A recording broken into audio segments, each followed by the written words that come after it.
Chapter 168. When the inner demon heard Nangong's words, he didn't say anything. Instead, he looked at the Heaven's Calamity Sword in his hand. Doesn't it belong to whoever has the sword? The Heaven's Calamity Sword is indeed very intelligent. But in the end, it's still a sword. Do you think it can run to the hands of the owner who let it collect dust? If the Heaven's Calamity Sword really does have a consciousness, it will definitely choose me to be its owner. When he heard the inner demon's confident words, Nangong's smile became even wider. You shouldn't be making your own assumptions about who it will choose. Isn't it better to let the Heaven's Calamity Sword choose? Let the Heaven's Calamity Sword choose? Just based on... The inner demon was just about to mock his main body for looking at a sword as if it was a person.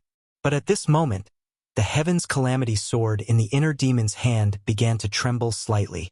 The sword's cries echoed in the surroundings, as if it had really come to life. Look, the Heaven's Calamity Sword can still make its own choice, right? Nangongja looked at the inner demon, as if he was sure he would win. However, the inner demon wasn't someone who could be easily fooled. Whether it was in terms of IQ or EQ, the inner demon and Nangongja were almost the same. The Heaven's Calamity Sword definitely wouldn't have its own consciousness. In this world, there had never been any item that had the ability to think for itself. Then, what caused the Heaven's Calamity Sword to act so strangely? One had to know that he was in a spiritual space that was already under his control. All illusion tricks had nowhere to hide in front of him. Wait, spiritual space? Could it be that you... Impossible. Impossible. This spiritual space is completely under my control. With your current state, how can you break free from my restraints and regain control of this spiritual space? The inner demon still spoke his conjecture. Although the inner demon didn't want to believe it, this was already the most likely answer he knew. Looking at the black chains wrapped around Nangong's body, these chains evolved from a part of the inner demon's power.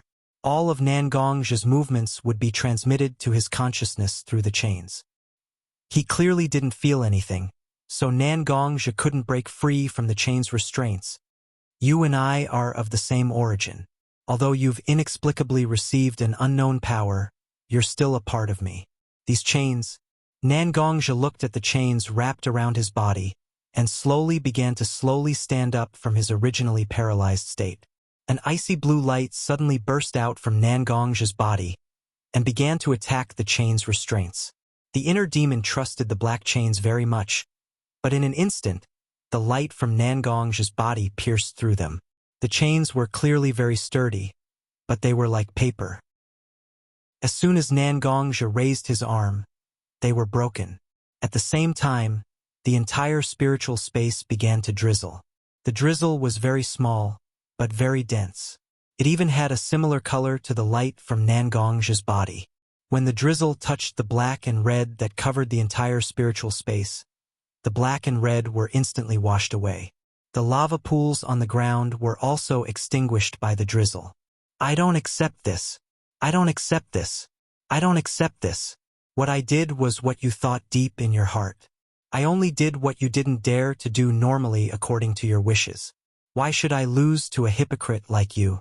If you didn't have any dark thoughts, if you didn't have a trace of evil, if you didn't have any evil intentions, I wouldn't exist. You would never be able to destroy me, because I am you. Unless you die, I will never be banished. The inner demon was also in the drizzle. Every drizzle that touched the inner demon's body caused wisps of smoke to rise from his body. It was like the smoke from a fire that was poured with water. The inner demon couldn't withstand such power. He wailed, he roared, he scolded his original body for being hypocritical and his own greatness. Dark thoughts? Evil thoughts? I've never denied these things. Just like what you said, these things are a part of me since I was born. As long as I'm alive, these thoughts will continue to appear. They can't be killed and they can't be destroyed. So I choose to accept them. I don't think I'm a person filled with kindness. I only forgive people that I'm willing to forgive. Kill people, torture people. It's not like I haven't done it before. The inner demon looked at the original body standing in front of him, who looked exactly like him, and said these words softly. "You want to assimilate me?" Yes, the inner demon knew that this was the purpose of his original body. He wanted to merge his kindness and evil thoughts again, instead of suppressing his evil thoughts like in the past. "I don't want to. It wasn't easy for me to escape from your control and have my own independent thoughts and consciousness. Now, you want me to merge with you again by saying that you're willing to tolerate me? I refuse. I refuse." Nangongzhi looked at the incarnation of his evil thoughts, the inner demon. For a moment, he didn't know what to say. After all, the inner demon was created by himself. The so-called mysterious external force was actually just to advance the growth of the inner demon. He had to face this problem in the end. Nangongzhi waved his hand, and the catastrophe sword in the inner demon's hand was already in Nangongzhi's hand. He waved the long sword in his hand, and his mental strength was also mobilized along with the long sword. Shwa! Shwa! Shwa! Shwa! There were 4 consecutive sounds of the air being cut through, and 4 invisible barriers rose in the spiritual space that had returned to its original white and flawless appearance, imprisoning the inner demon. Nangongzhi took a deep look at his inner demon. He opened his mouth several times, but didn't know what to say. He could only silently shake his head, turn around, and leave the spiritual space. He regained control of his body, looking at Mashiro, Nangongro, and Little Linger, who were in a daze in front of him. Even Nangongzhi didn't know what to say, although they were all illusions formed by this trial space. However, everything seemed so real. Ruru, Mashiro, Little Linger. Nangongzhi gently called the names of the 3 girls, but the 3 girls were in a daze and didn't respond at all. He could only gently wave his sleeves, and a burst of mental strength instantly gushed out, directly bursting the illusion formed by the trial space. This was the improvement Nangongzhi had obtained after the crisis of the heart demon. Everything around him returned to its original state. It was a deep and empty space. Only a token carved with exquisite dragon patterns and surrounded by water aura was floating in front of Nangongzhi. Chapter 169. Nangongzhi once again stood on the back of the golden dragon. Unlike before, when his inner demon seized control of his body, Nangongzhi had completely returned to his original appearance. This time, what appeared in front of Nangongzhi was a door arch formed by 2 crimson dragons. Without hesitation, Nangongzhi took a step into the cave. Perhaps it was because of his previous experience. Nangongzhi only wanted to pass through these levels as soon as possible. Then, he would return to the Lion Clan's alternate space and take a good look at Nangongro, Mashiro, and Little Linger. After this thought appeared in Nangongzhi's mind, it could not be dispersed. Congratulations! You have reached the 3rd level. You have seen through the things you are obsessed with. No matter if it's your soul or your body, both have reached an indescribable level of improvement. We live in this world. We will experience all kinds of things and meet all kinds of people. We will be happy, but we will also be hurt. You have the skills and temperament. Can you bear the pain? I am very curious. This Crimson Dragon door is to test how much pain you can endure. In front of you, there is a path. It is filled with flames that can burn both the body and the soul. No matter how far you can go, you will obtain the Crimson Dragon token. All of this is related to your choice. Senior Liege's voice rang out as usual, explaining the stages to everyone who challenged him. No matter how far I can go, I will obtain the token for this level. Nangongzhi did not think too much and directly stepped on the path in front of him, which was burning with golden flames for some reason. When his first step landed, he felt a burning sensation on the bottom of his feet. But that was it. With Nangongzhi's willpower, he was able to endure the pain. Second step, third step, with every step, the burning sensation Nangongzhi endured became more and more intense. The air around him became hotter and hotter, and waves of pain came from his head. Was this the soul-burning flame that Banishment Senior mentioned?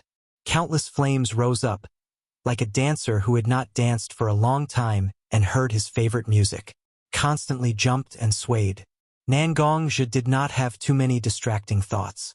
He just walked forward step by step, A flame suddenly rose up and touched Nangong's robe. Nangong's consciousness was a little blurred at this moment. He did not notice that his robe was on fire. Robe was made of ordinary materials. It was unavoidable that it started to burn. After a while, his robe was burned. It was a beggar's robe. Nangong's skin began to be exposed under the threat of the flames. His skin began to turn black.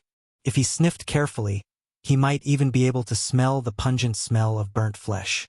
Time gradually passed, and the flames around Nangongja began to burn higher and higher. Nangongja was now almost drowned in the flames. Besides the pain, Nangongja could not feel anything. He just walked forward like a machine. Suddenly, a sentence appeared in Nangongja's mind. No matter how far you can go, you will receive the Scarlet Dragon token. No matter how far I can go, I will receive the token? That's right. Banishment's words appeared in Nangongja's mind again. Was it enough? Was it enough for him to reach this point? He was really in pain. His mental power and physical strength were at their weakest. There were 5 levels here, and he had only passed the 3rd one. There were 2 more levels that were more difficult than this one waiting for him. Should he give up? Should he give up so that he could have a higher chance of passing the remaining levels? Anyway, he had already come so far. He could definitely get the token for this level. Why should he not give up? His goal was to pass the levels and become the head of the Blood Garment Pavilion. He did not have to pass these levels perfectly. Why should he not give up? Give up? It was enough for now. He could definitely get the token. Why should he suffer like this? However, even if Nangongja was hesitating, his footsteps never stopped. It was as if there was a voice in his heart telling him that he should never give up. The original scarlet flames with a little bit of gold had turned into a completely golden flame.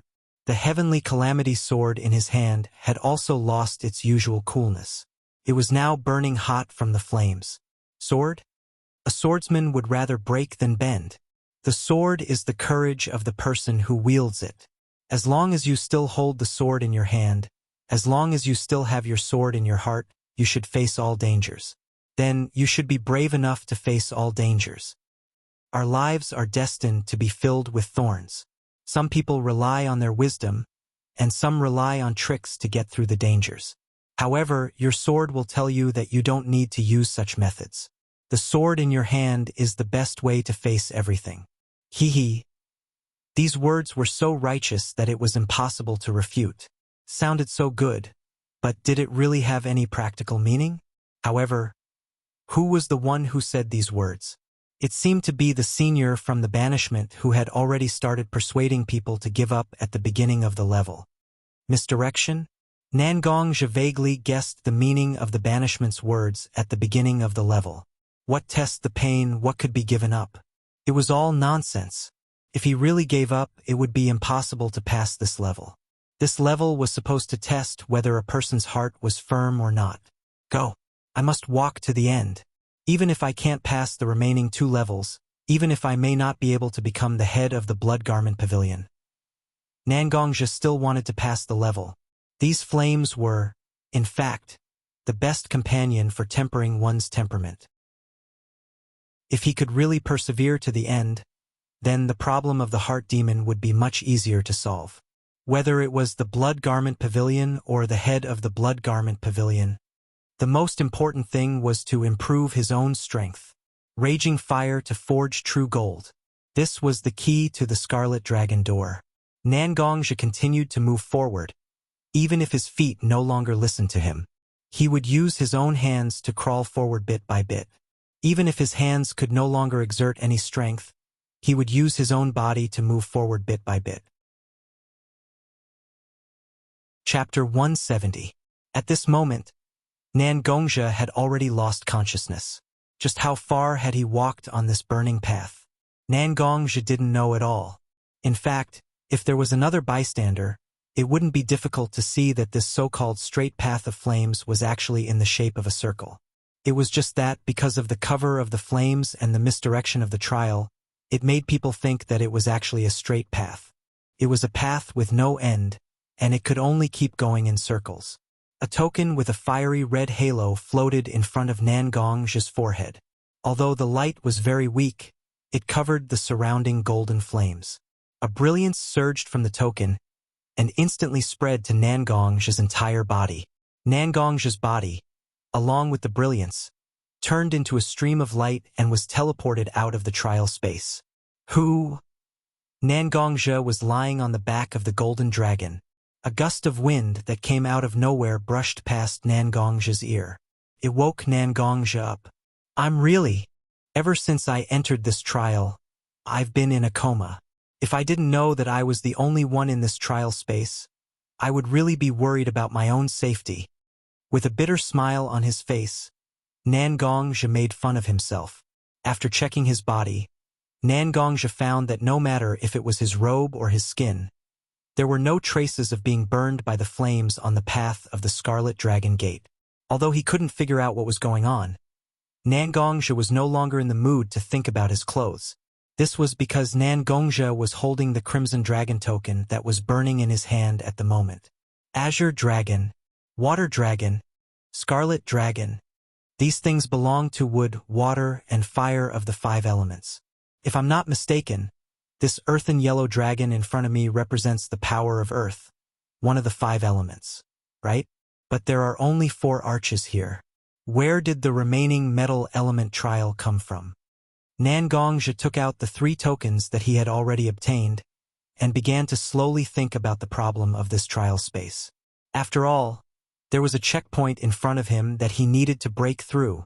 It wouldn't be too late to say these words after he had passed through the Earth Dragon Gate arch, right? The 2 earth-colored dragons faced each other and looked down with their big eyes. Nangongja stepped into the archway. Unlike before, when Nangongja arrived at a place similar to a spatial crevice, when he stepped into the arch of the Earth Dragon Gate, he had already arrived at the real trial space. This should be a cave. The air was slightly damp and musty. It seemed that the ventilation wasn't that good. Inside the walls of the cave, there were oil lamps that were ignited by an unknown source. Although the light wasn't that bright, it was still enough to illuminate the dark cave. This is... Nangongja stretched out his hand to touch the wall that was relatively close to him. A trace of moist and cool feeling came from his fingers. The first trial started with battle. The second trial was to break through obsession.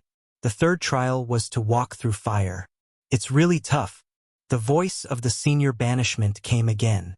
However, Nangongja felt that the senior's voice was starting to become weaker with every banishment. In the first trial, the senior spoke like an observer and judge. But now, the tone of his voice had a bit of annoyance. It was like a person reading a script. At the beginning, he felt that he was very good at what he said, so he read it very seriously. But the more he read, the more he found that the words he said were the same, so he didn't want to read anymore. I say, senior banishment, you really didn't come up with these words, right? If it was the senior banishment that he was familiar with, if he were to say these words, the senior banishment would have torn the script to pieces the moment it reached his hands. Then he would say, reading this kind of thing, I might as well go drink to my heart's content, and disappear. Sure enough, when the senior banishment helped the Blood Clothing Pavilion build this trial space, he was still young. He hadn't had time to awaken his strange attribute yet. These words are really boring. Okay. Trial taker, follow the passage and you will find a picture. I drew it myself. As long as you can understand the things within the stipulated time, you will be able to pass this earthen dragon trial. As expected, his nature was exposed, right? When Nangongja heard the senior banishment's lazy voice, for the first time, he felt that the senior banishment he knew was really the person he knew. Picture? I wonder what kind of painting Senior Lija will be able to draw with his own hands. Thinking about it, he was even a little bit interested. Nangongja walked all the way into the cave. At first, Nangongja was still on guard against any traps or beasts that would suddenly appear along the way to prevent him from reaching the depths of the cave. But after walking for a long time, he found that there were no abnormalities. Nangongja put the Heaven's Calamity sword back into his scabbard. The first few checkpoints were indeed not easy to pass. With Nangong's temperament and strength, it was very difficult for him to pass. This also proved that Senior Lija had put in a lot of effort in designing these trials. But now, there were no obstacles at all in this stage. This was not a good thing. This proved that the senior banishment had great confidence in the picture he left behind. He was confident that it was enough to surpass the difficulty of the first 3 stages. Losing inner strength, being trapped, and burning the soul and body were all not as difficult as this picture. What's inside? Nangongja fiddled with his mouth. He was also thinking about what kind of picture the senior banishment had left behind. With the senior banishment's temperament, he probably would not seriously learn how to draw. Naturally, he did not want people to understand the creative ideas behind the picture scroll. What was the senior banishment's best at? Alcohol tolerance? Or the way of the sword? If he was not wrong, it should be something related to the sword. Then what was inside the picture? Sword moves? Sword intent? No matter what it was, since the senior banishment was confident that it could stump the participants who had reached this stage, it must be very difficult. Whether it's sword moves or sword intent, let me take a good look. The senior banishment's gift to the Blood Robe Pavilion. Chapter 171. Speaking of which, the crypt wasn't very long. After a while, Nangongja had reached the deepest part of the crypt. There was a small space in the depths of the crypt. There was only a stone table and a stone stool. A scroll painting was placed on the stone table. This, compared to the previous 3 levels, this is a little shabby. Compared to the previous 3 levels, which had huge forests, realistic illusions, and endless paths covered in flames, the simple crypt space here was very shabby and rustic. Nangongja's gaze drifted to the scroll painting on the stone table. This must be the painting that Senior Banishment mentioned, right? He walked step by step to the side of the stone table and sat down on the stone stool. Nangongja reached out and held the scroll painting in his hand. A different aura escaped from the scroll painting, bringing with it an iron-blooded and murderous aura as it charged towards Nangongja. Sure enough, the scroll painting left behind by Senior Banishment wasn't something ordinary. Nangongja unfolded the scroll painting in his hand. The aura of iron and blood and murderous aura was finally released and rushed towards him. This so-called painting wasn't really a painting. It was just a simple ink mark, as if it was casually waved by a person. Is this the painting that Senior Banishment mentioned? It's really simple. Nangongja slightly ridiculed the banishment painting and looked at the ink mark. However, he didn't feel anything at all. It was just like a simple painting. Just as Nangongja looked at the ink mark, a decaying aura was constantly emitted from the bottom of the scroll painting. The pure white paper quickly turned yellow under the influence of the decaying aura, then slowly turned dark brown. It was as if it had been weathered for a long time and was even slowly decomposing. Is this the so-called time limit? Either I can comprehend the true meaning of this ink mark in time, or the scroll painting will directly decay and disappear, and then fail the challenge. Nangongja finally understood how the time limit mentioned by the Senior Banishment was achieved. He tried to inject his internal energy into the scroll, but the scroll didn't react at all. It was just like an ordinary scroll. Not inner force? Nangongja murmured to himself.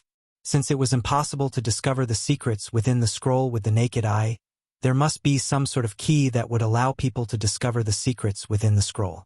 Inner force or spiritual force. He then tried to attach his mental power to the scroll. The gentle mental power quickly permeated into every tiny structure of the scroll. There was still no reaction. By the time Nangongja tested the 2 powers, a third of the scroll had already been corroded by the decaying aura. There were also many places that had already dissipated. Banishment, tribulation sword chi. Nangongja thought hard for a long time, but he seemed to have forgotten the most important thing. That was the sword that the Senior Banishment was most fond of. Wasn't sword chi the most closely related to swords? But could such a fragile piece of paper really withstand the tyrannical sword chi? Nangongja didn't know, but Nangongja could only think of such a choice.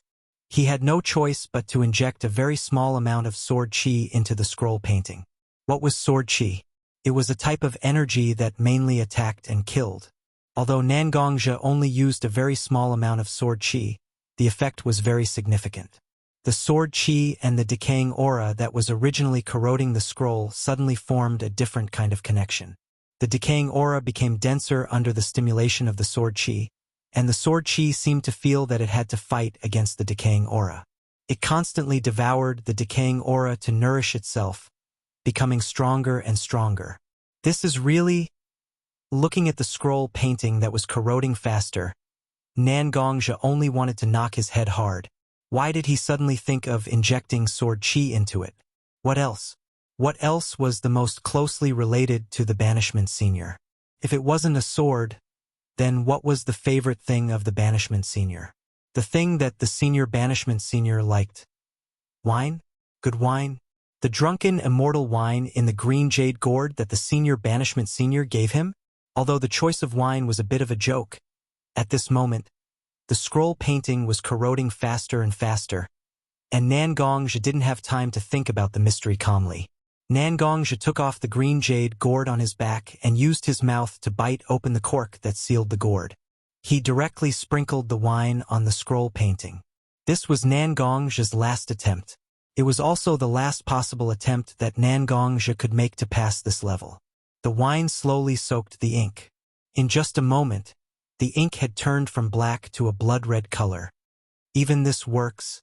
Nangongzhi was just trying to make a last resort by sprinkling the drunken immortal wine on the scroll painting. He didn't expect it to actually work.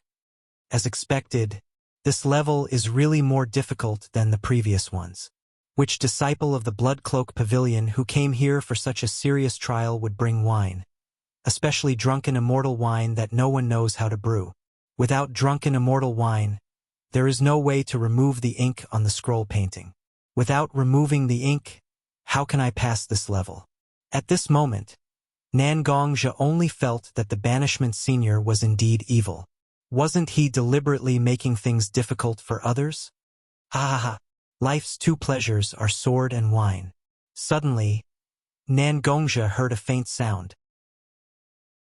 It was like a person singing with a sword while drinking to his heart's content.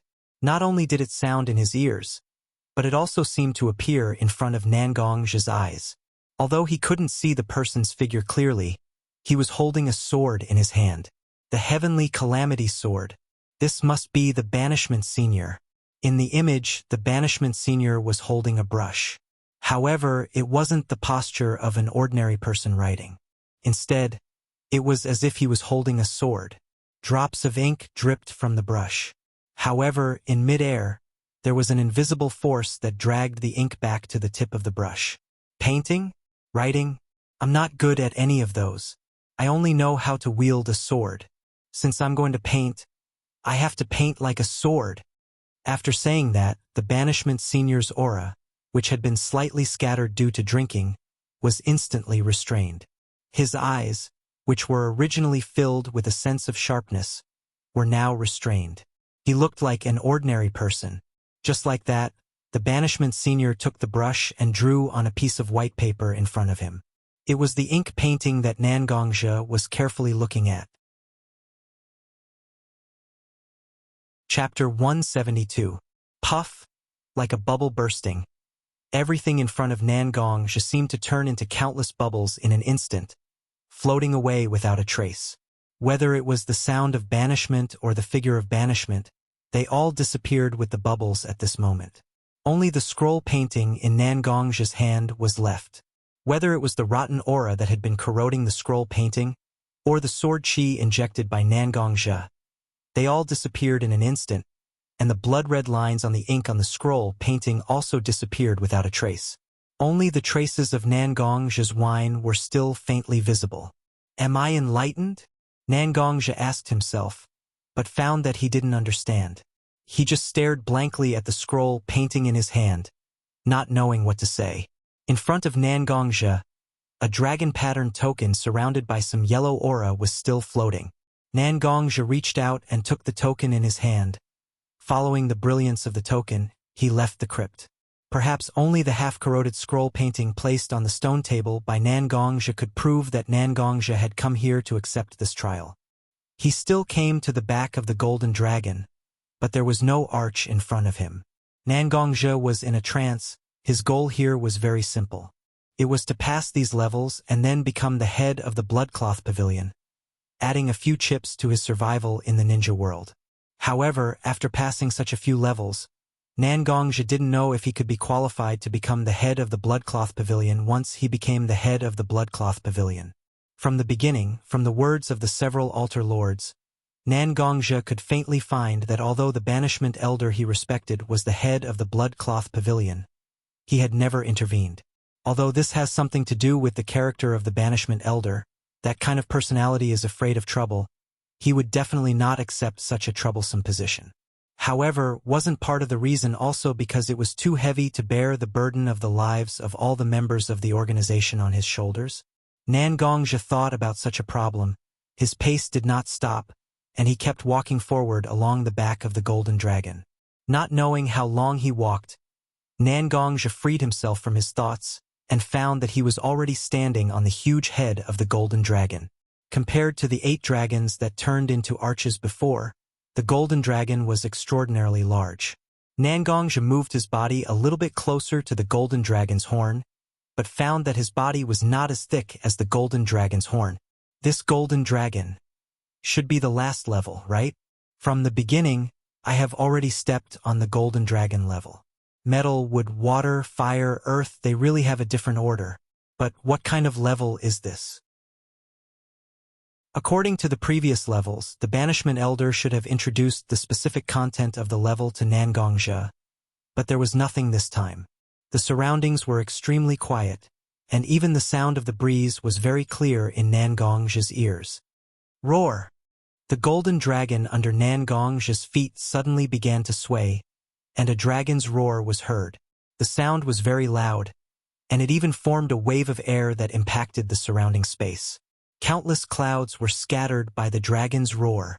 After the golden dragon roared, it suddenly opened its 4 claws, and clouds of mist condensed under its claws.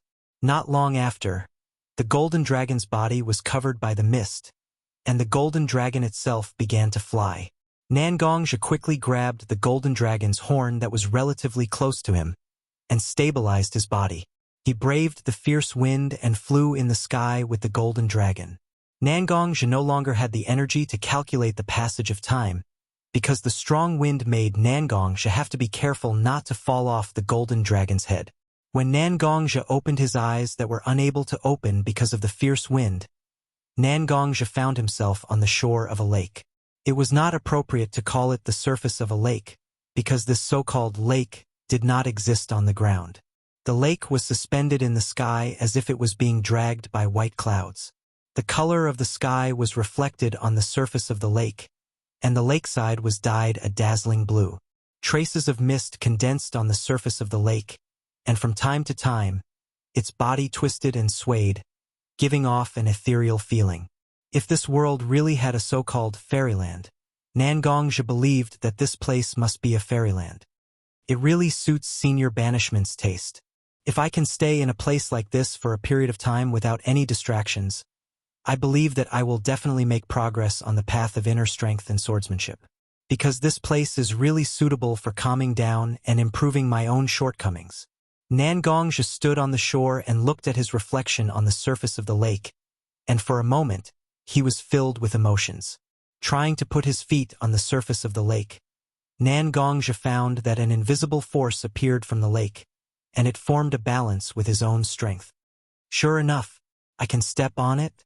For some reason, when Nangongzhi saw such a flat surface of the lake, he could not help but have the thought of stepping on it.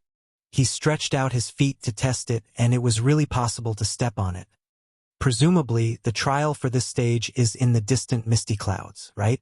Nangongzhi looked at the clouds in the distance and began to guess. Since there were a total of 5 trials and he was on a lake that could allow people to step on, it was not difficult to guess that his last trial would be in the depths of the clouds. Step by step, he stepped on the surface of the lake, and the wind carried a unique fishy smell to Nangongzhi's nose. Wisps of coolness spread from Nangong's feet to his entire body. Under the influence of these two, Nangongzhi felt that his mind had become exceptionally calm. Even his mental strength had become exceptionally sensitive. There's more? Looks like this trial is not that simple. Nangongzhi knew that there was no free lunch in this trial. In the arch of the Earthen Dragon Gate, there were no obstructions throughout the entire trial. Now that he thought about it, how unbearable would the final trial be? With the help of the lake's surface, his body and mental strength had been adjusted to their best condition. This proved that he would definitely have to risk his life in the final trial. The final trial would definitely be the most difficult one. Chapter 173.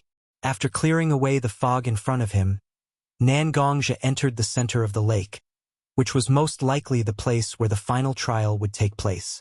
A huge, mysterious rune was engraved on the surface of the lake through some unknown method. Originally, the closer one was to the center of the lake, the thicker the fog was.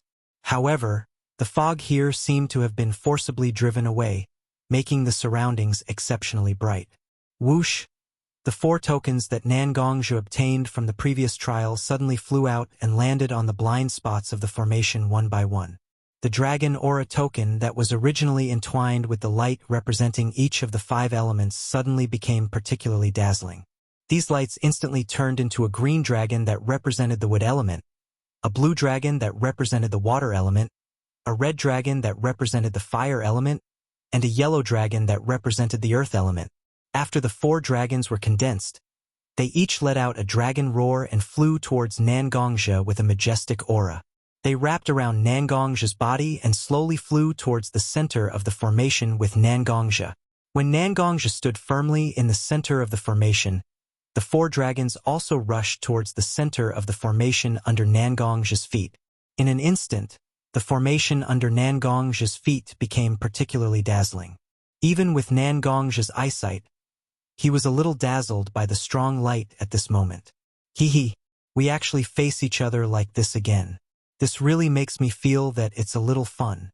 Nangongzhi heard a familiar voice in his ear. This voice was really too familiar to Nangongzhi, because this was his own voice. The only thing that could possibly have the same voice as him was his own inner demon that had been sealed in his spiritual space. It turned out to be like this. Nangongzhi seemed to have figured out something. The trial actually began the moment I stepped on the back of the golden dragon. The mysterious power that let you get out of my control came from the golden dragon, right? Nangongzhi looked at his inner demon and said his guess.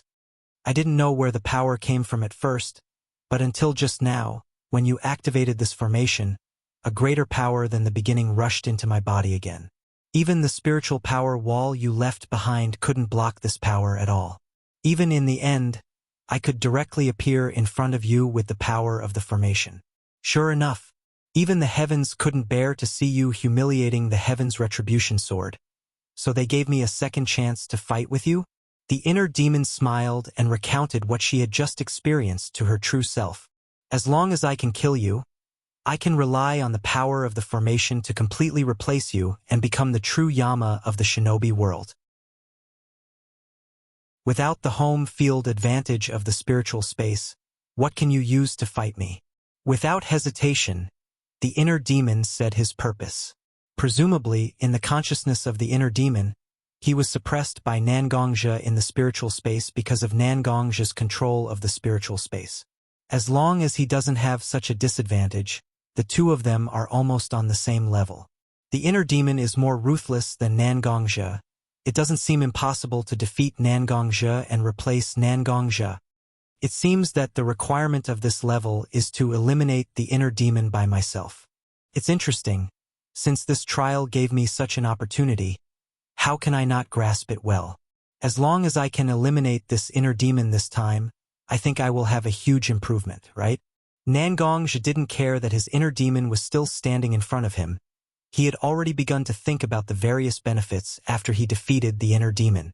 When the inner demon saw Nangongzhi's attitude, it naturally burned with anger.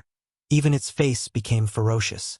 Sure enough, although the inner demon is more insidious and ruthless, after all, The inner demon is an existence formed by some negative emotions. Compared to me, it is more irritable and extreme. When the mentality is unbalanced, it will lead to more flaws in the inner demon. The two of us are one. My inner demon is also clear in my heart. If I want to defeat the inner demon, I can only start from the loopholes in its emotions. That's right, what Nan Gongxia said before was just a test of his own guesses. It was also the key to Nan Gongxia's belief that he could defeat his inner demon. Although the inner demon didn't say it before, Nan Gongxia knew that the inner demon must have received some kind of blessing from the formation. Otherwise, it wouldn't be so confident to say that it will kill him and then replace him. Perhaps the inner demon's combat power at this moment is much higher than his. The inner demon seemed to have become in a state of uncontrollable anger. It pulled out the long sword in its hand that looked exactly the same as the disaster sword and rushed towards Nan Gongxia. At first, the inner demon's pace didn't change. It was as if it was rushing straight. However, halfway through, two figures suddenly split from the inner demon's body. It was as if the inner demon had forcibly turned into three people. As a cultivator of internal force, he can't use ninjutsu like a ninja who cultivates chakra, but he can rely on his own speed to create illusions. Even if it was practiced to a high level, it would be able to replace any illusionary body at any time to attack the enemy. Nan Gongxia also knew this move, but it didn't seem to be as smooth as the inner demon's. Nan Gongxia carefully looked at the three figures of the inner demon, but found that he couldn't determine which one was the true body of the inner demon. Sure enough, this formation has a special effect on the inner demon. Since he couldn't determine which one was the true body, he would just block all of them. The three figures of the inner demon had already arrived in front of Nan Gongxia in an instant, and the three of them attacked at the same time. One used a long sword to stab Nan Gongxia's eyebrows, one used a sword to cut Nan Gongxia's right arm, and the last figure bent down, as if it wanted to cut Nan Gongxia's hamstring. As long as he could see the movements of the inner demon, Nan Gongxia was confident that he could compete with the inner demon. Nan Gongxia raised his left foot and stepped on the sword that was about to cut his hamstring. However, he didn't feel like he stepped on it at all. Obviously, it was just an illusion. With a wave of his right hand, the disaster sword's edge cut the throat of the inner demon that wanted to cut off his right arm, but it still felt like an illusion. "It's you." Nan Gongxia pushed out his left hand with internal force and directly slapped the abdomen of the inner demon that wanted to stab the sword between his eyebrows. Chapter 174. Nan Gongxia felt the illusory sensation again. He knew that the inner demon who was holding a long sword and was about to stab him between his eyebrows was also an illusion. A gust of wind came from behind his head. Was this the killing move of the inner demon? Nan Gongxia quickly swept the long sword in his hand behind him. The sound of metal clashing could be heard. It was a close call. Nan Gongxia blocked the true killing move of the inner demon. "I thought that splitting into two phantoms was your limit, but I didn't expect you to be able to split into three phantoms so vividly."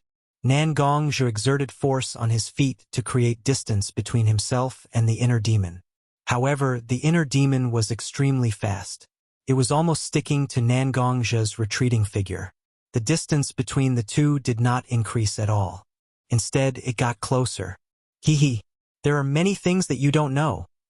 The inner demon looked at Nan Gongxia's face and said with a strange smile, "Indeed, this array formation has given you quite a bit of power.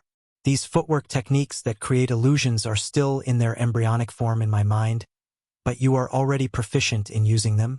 Nan Gongxia looked at the inner demon and said calmly, "But, relying on the formation support for you, is it really fun to use such a method to defeat me?" Nan Gongxia was not so much a ninja as he was a more traditional cultivator. Every time he fought with others, Nan Gongxia hoped to use his own skills to fight. Nan Gongxia did not reject the idea. After all, Nan Gongxia often wore Liang's black armor to fight.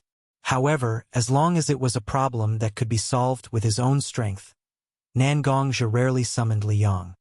"As expected of my original body, you're so stubborn." The inner demon looked at Nan Gongxia and said sarcastically, "I don't care if you're stubborn or pretentious. Only the power that was truly cultivated by oneself was the most suitable power for oneself. This is my own request. It has nothing to do with anyone else. Nangongzhi did not lose his composure because of the inner demon's mockery. He continued to speak calmly. Then you can hold on to your pitiful pride and let me kill you and replace you. My true body. The demon slowly sank to the bottom of the lake and disappeared from Nangongzhi's sight. Only this sentence was left, still echoing in the surrounding space. Nangongzhi knew that the inner demon was only temporarily gone. Now, the inner demon was like a venomous snake staring at its prey. As long as there was a chance, the inner demon would never be soft-hearted and bite him viciously. Nangongzhi held the Heaven's Calamity Sword in his hand and slightly arched his back. His mind was completely focused. Swish! Nangongzhi suddenly jumped up, and a sword chi shot out from the water where Nangongzhi was just standing. Before Nangongzhi fell from the sky, several more sword chi shot out. Each sword chi was aimed at the vital parts of Nangongzhi's body. Nangongzhi, who was in the air, had lost his footing. If this continued, his body would soon be pierced by the sword chi. You're not the only one who knows how to control sword chi. Nangongzhi shook the Heaven's Calamity Sword in his hand. A sword chi shot out from the Heaven's Calamity Sword and directly slashed under Nangongzhi's feet. Nangongzhi saw the opportunity and stepped on the sword chi. He suddenly used his agile body technique and his body jumped up like a bird. Nangongzhi moved to the side and dodged several sword chis. The remaining sword chis were also destroyed by Nangongzhi's Heavenly Calamity Sword. Come out! Nangongzhi shouted. More and more sword chi was born from the Heaven's Calamity Sword. In an instant, dozens of sword chi had already wrapped around Nangongzhi's body. Nangongzhi held the Heaven Calamity Sword and pointed it downwards. Suddenly, Nangongzhi fell towards the surface of the lake like a 1,000-pound weight. Bang! The huge force directly shook the lake water into mist, and at the same time it also made a huge sound. The moment the tip of the sword touched the lake, the sword chi wrapped around Nangongzhi's body flew in the direction of the Heaven's Calamity Sword. Like sharks hunting for their prey, Nangongzhi's sword chi wandered around the lake, killing everything in its path. Nangongzhi obviously wanted to use this method to force his inner demon out of the lake so that it would be easier for him to fight it. The sword chi's effect was very obvious. The inner demon's body that was hidden in the lake was forcibly forced out. There was even a small tear at the corner of the inner demon's clothes. It must have been caused by the sword chi that was injected into the lake. The inner demon did not speak. He just held the long sword in his hand and rushed towards Nangongzhi. This time, there were no afterimages because the inner demon knew that this was a trick that could only be used once. His original body must be on guard against his doppelgangers. Since that was the case, he might as well fight directly. The long sword in the inner demon's hand trembled slightly. There were even some phantoms on the body of the sword. Using this method of vibration to increase the speed and strength of the long sword in his hand was really a good trick. Nangongzhi sighed slightly in his heart. However, he did not directly apply it to his swordsmanship. Although this method was simple, it required a lot of practice to integrate this trick into his swordsmanship. Otherwise, he would be a complete troublemaker. The power of his swordsmanship might be reduced because he was not familiar with the technique. Just as he was about to get close to Nangongzhi, the inner demon's arms suddenly moved. The high speed made the inner demon look like he had 2 more arms. This was not a trick like the previous illusion. As long as the inner demon was willing, each of the illusionary long swords would be a full blow. Nangongzhi was very familiar with this swordsmanship. It was the fatal 13 swords that his sister, Nangongro, had taught him a long time ago. The fatal 13 swords was a swordsmanship that did not care about the form. Every move was a fight to the death. Every move was filled with murderous intent. The inner demon's temperament was different from his. When he used the fatal 13 swords, he was filled with murderous intent. Nangongzhi also raised the Heaven's Disaster Sword in his hand and fought against the inner demon's moves. Even if he did not have the same power as the inner demon when he used the fatal 13 swords, Nangongzhe was someone who had completely mastered the fatal 13 swords. Nangongzhe still had a certain degree of confidence in the most basic way of countering each move. Chapter 175. A trail of blood quietly appeared on Nangongzhe's face. Nangongzhe was still sweating because of the frightening moment just now. Originally, with Nangongzhe's understanding of the fatal 13 swords, although there was a certain gap in strength and speed between him and the inner demon, who had been strengthened by the formation, he could still rely on his skills to deal with the inner demon. However, just now, the inner demon used a move that Nangongzhe had never seen before. It was a move that was derived from the fatal 13 swords. This move was almost a perfect display of the ruthlessness of the fatal 13 swords. At that moment, the inner demon's murderous aura was so frightening that it almost froze Nangongzhe's movements.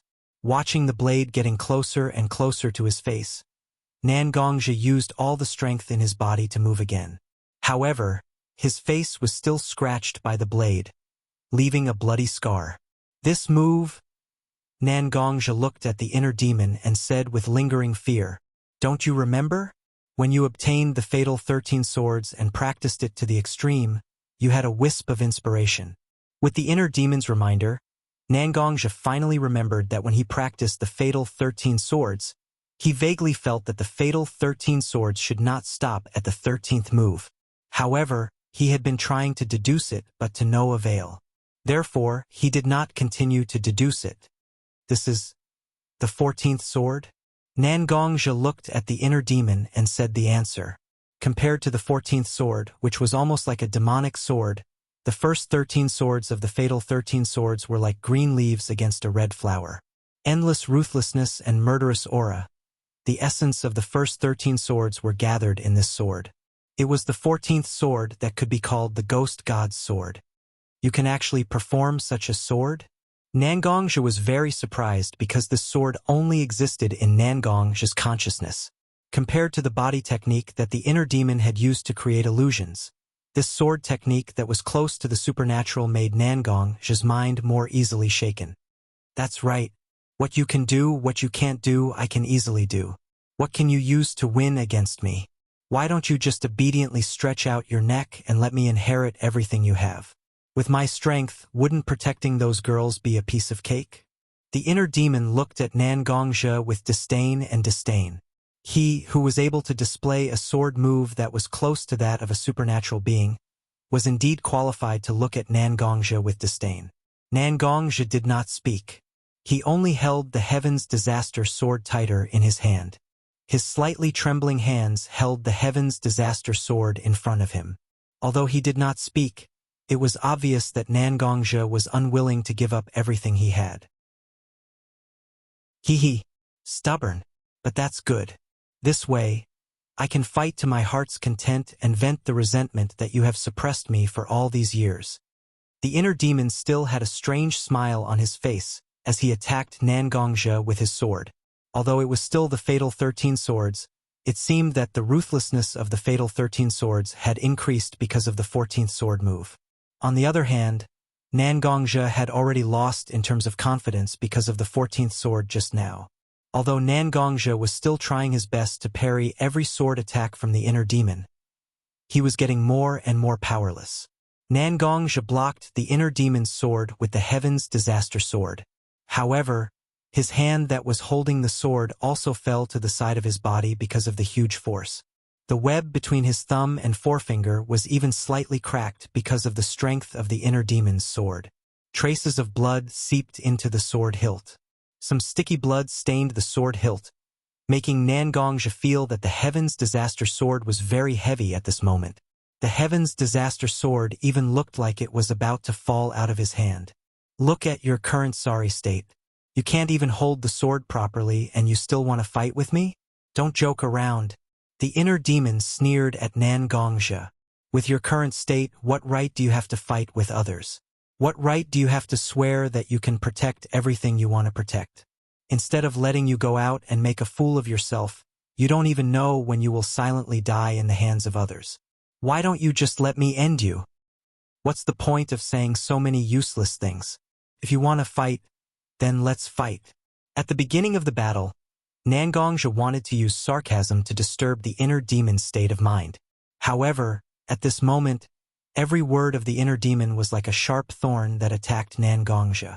Nangongzhi couldn't help but have a trace of doubt in his heart. Could he really accomplish all the things that he had hoped for with the current him? In order to adjust his state of mind, Nangongzhi could only shout loudly, trying to expel every word of the inner demon from his mind. The inner demon's mouth curved into a smile. It seemed that it was very satisfied with Nangongzhi's current state. It turned its body and stabbed its long sword at a strange angle. This time, Nangongzhi didn't block the inner demon's sword like before. Instead, a trace of his shikigami appeared. The inner demon's long sword directly slashed past Nangongzhi's neck. A strand of black hair fell to the ground beside Nangongzhi. The inner demon could have directly taken Nangongzhi's life with this sword. However, when the long sword was about to slash Nangongzhi's throat, the inner demon quietly moved the long sword to the side and only took away a strand of Nangongzhi's hair. The smile on its face was like a cat that was teasing a mouse. It was so calm and so cruel. Isn't this interesting? The inner demon seemed to treat teasing Nangongzhi as a way to relieve its boredom. Its eyes were filled with satisfaction. Nangongzhi drew his sword. He poured his chaotic thoughts into the sword and stabbed the inner demon with a fierceness that was different from before. Didn't you look down on my fighting style? But now, every move of yours is very similar to my swordsmanship. Which one of us is more like a clown who wants to make others laugh? The inner demon looked at Nangongzhi's sword. It just casually waved the long sword in its hand and broke Nangongzhi's swordsmanship. It even took a step forward and kicked Nangongzhi.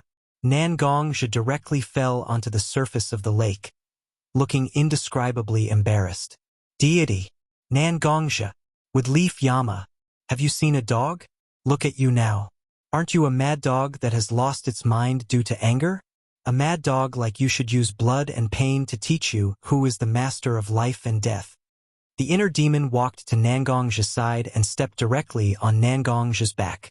Nangongzhi, who was struggling to stand up and continue fighting, was mercilessly stepped on to the surface of the lake. Nangongzhi's face was reflected on the surface of the lake, which made Nangongzhi extremely frustrated. Chapter 176. To be honest, I'm a little tired of looking at your face. Forget it. Forget it. I'll just get rid of you as soon as possible. The inner demon originally wanted to play with his main body, but when he looked at his main body's face, he couldn't help but feel irritated. Therefore, the inner demon placed the long sword in his hand beside Nangongzhi's neck.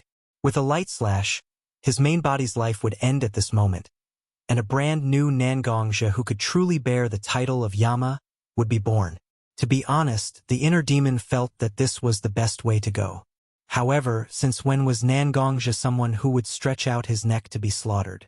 Thinking back to the water dragon arch illusion, Nangongzhi knew that he couldn't give up so easily when his inner demon faced Nangong-ro, Mashiro, and Little Linger. There were still many people waiting for him to protect and guard, right? Ha! Nangongzhi shifted his gaze away from his face reflected on the surface of the lake and stared at the long sword in the inner demon's hand. He suddenly exerted force on his body and forcibly pushed away the inner demon's foot that was on his back. Using the calamity sword in his hand to meet the inner demon's long sword, Nangongzhi's strength was inferior to the inner demon's. Under the influence of the inner demon's long sword, Nangongzhi's body slid fiercely in the opposite direction, sticking close to the surface of the lake. When the inner demon saw his main body's actions, his face turned extremely ugly. TSK, I say, you clearly can't beat me at all. Can't you just die properly? Why do you have to force yourself to fight me? You're really troublesome. The inner demon clicked his tongue impatiently and looked at Nangongzhi with great impatience. How can I give up so easily? Nangongzhi wasn't in a good spot either.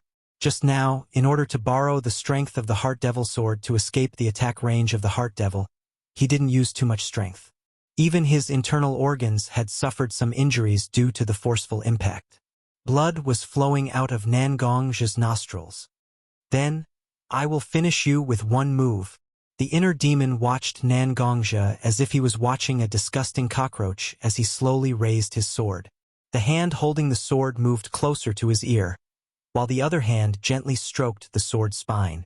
The sound of fingernails rubbing against the blade was very clear. As the sound of friction gradually spread, the inner demon fell into a strange state. His pair of eyes, which originally had some black luster, were instantly covered by black. Even when he breathed in and out, a faint black mist would escape from his eyes. The murderous aura was released from his body without any concealment. A large part of it flowed into the long sword in the inner demon's hand, while the rest rushed towards Nangongja. The situation was extremely similar to when Nangongja was injured. The moment the murderous aura approached Nangongja's body, it changed from an invisible state. Like concrete cooling, the murderous aura enveloped Nangongja, restricting his movements. Nangongja couldn't even move.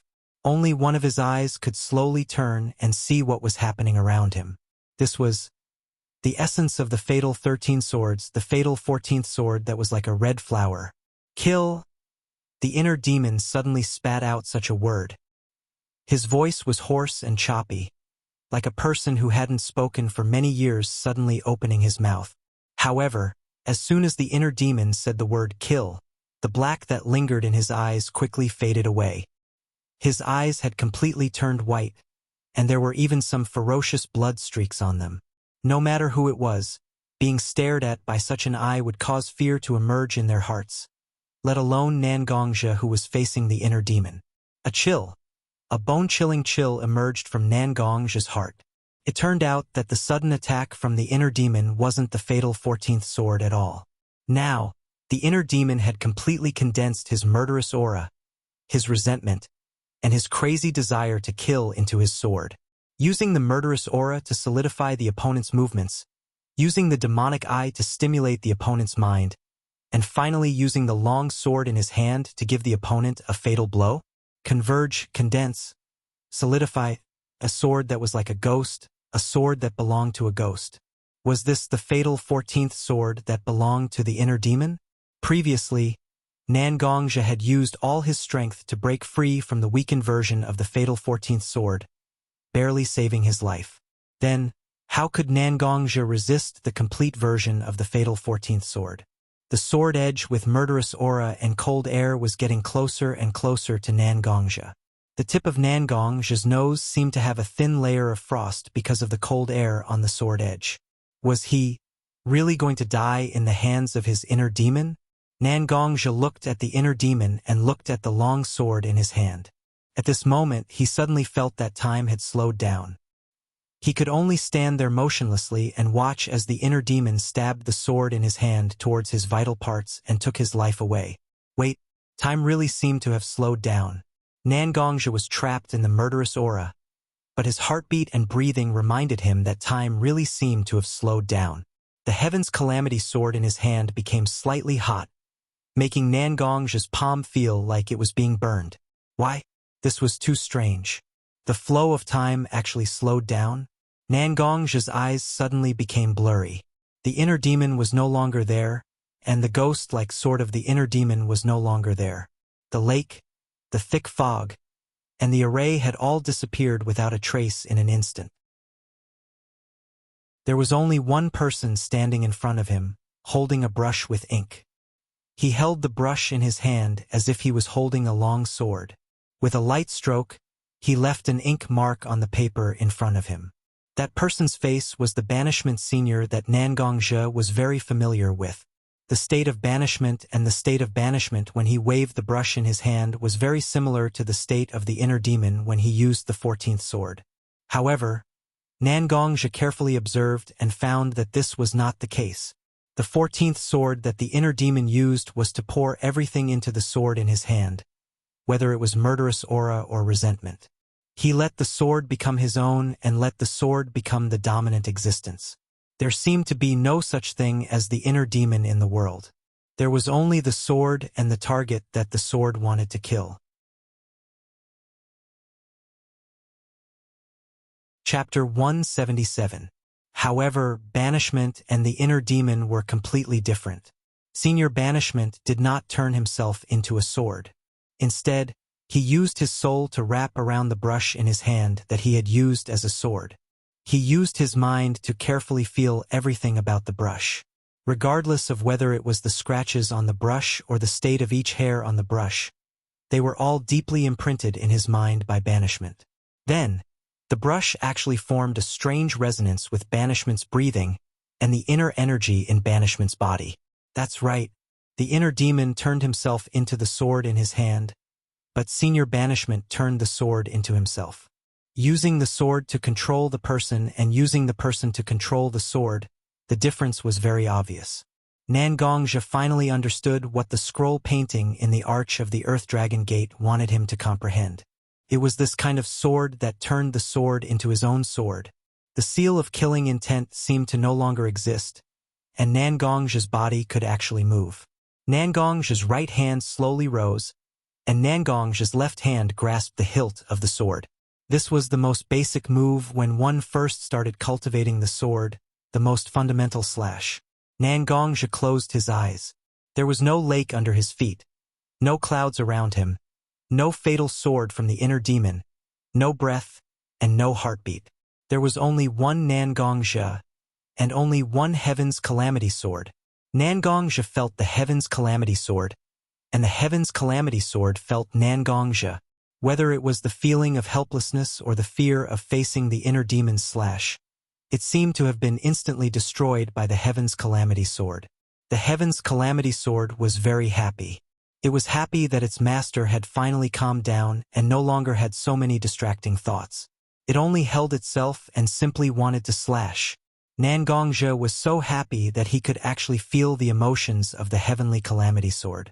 It was not dissatisfied with him not being able to drink blood to its heart's content, nor was it afraid of the inner demons.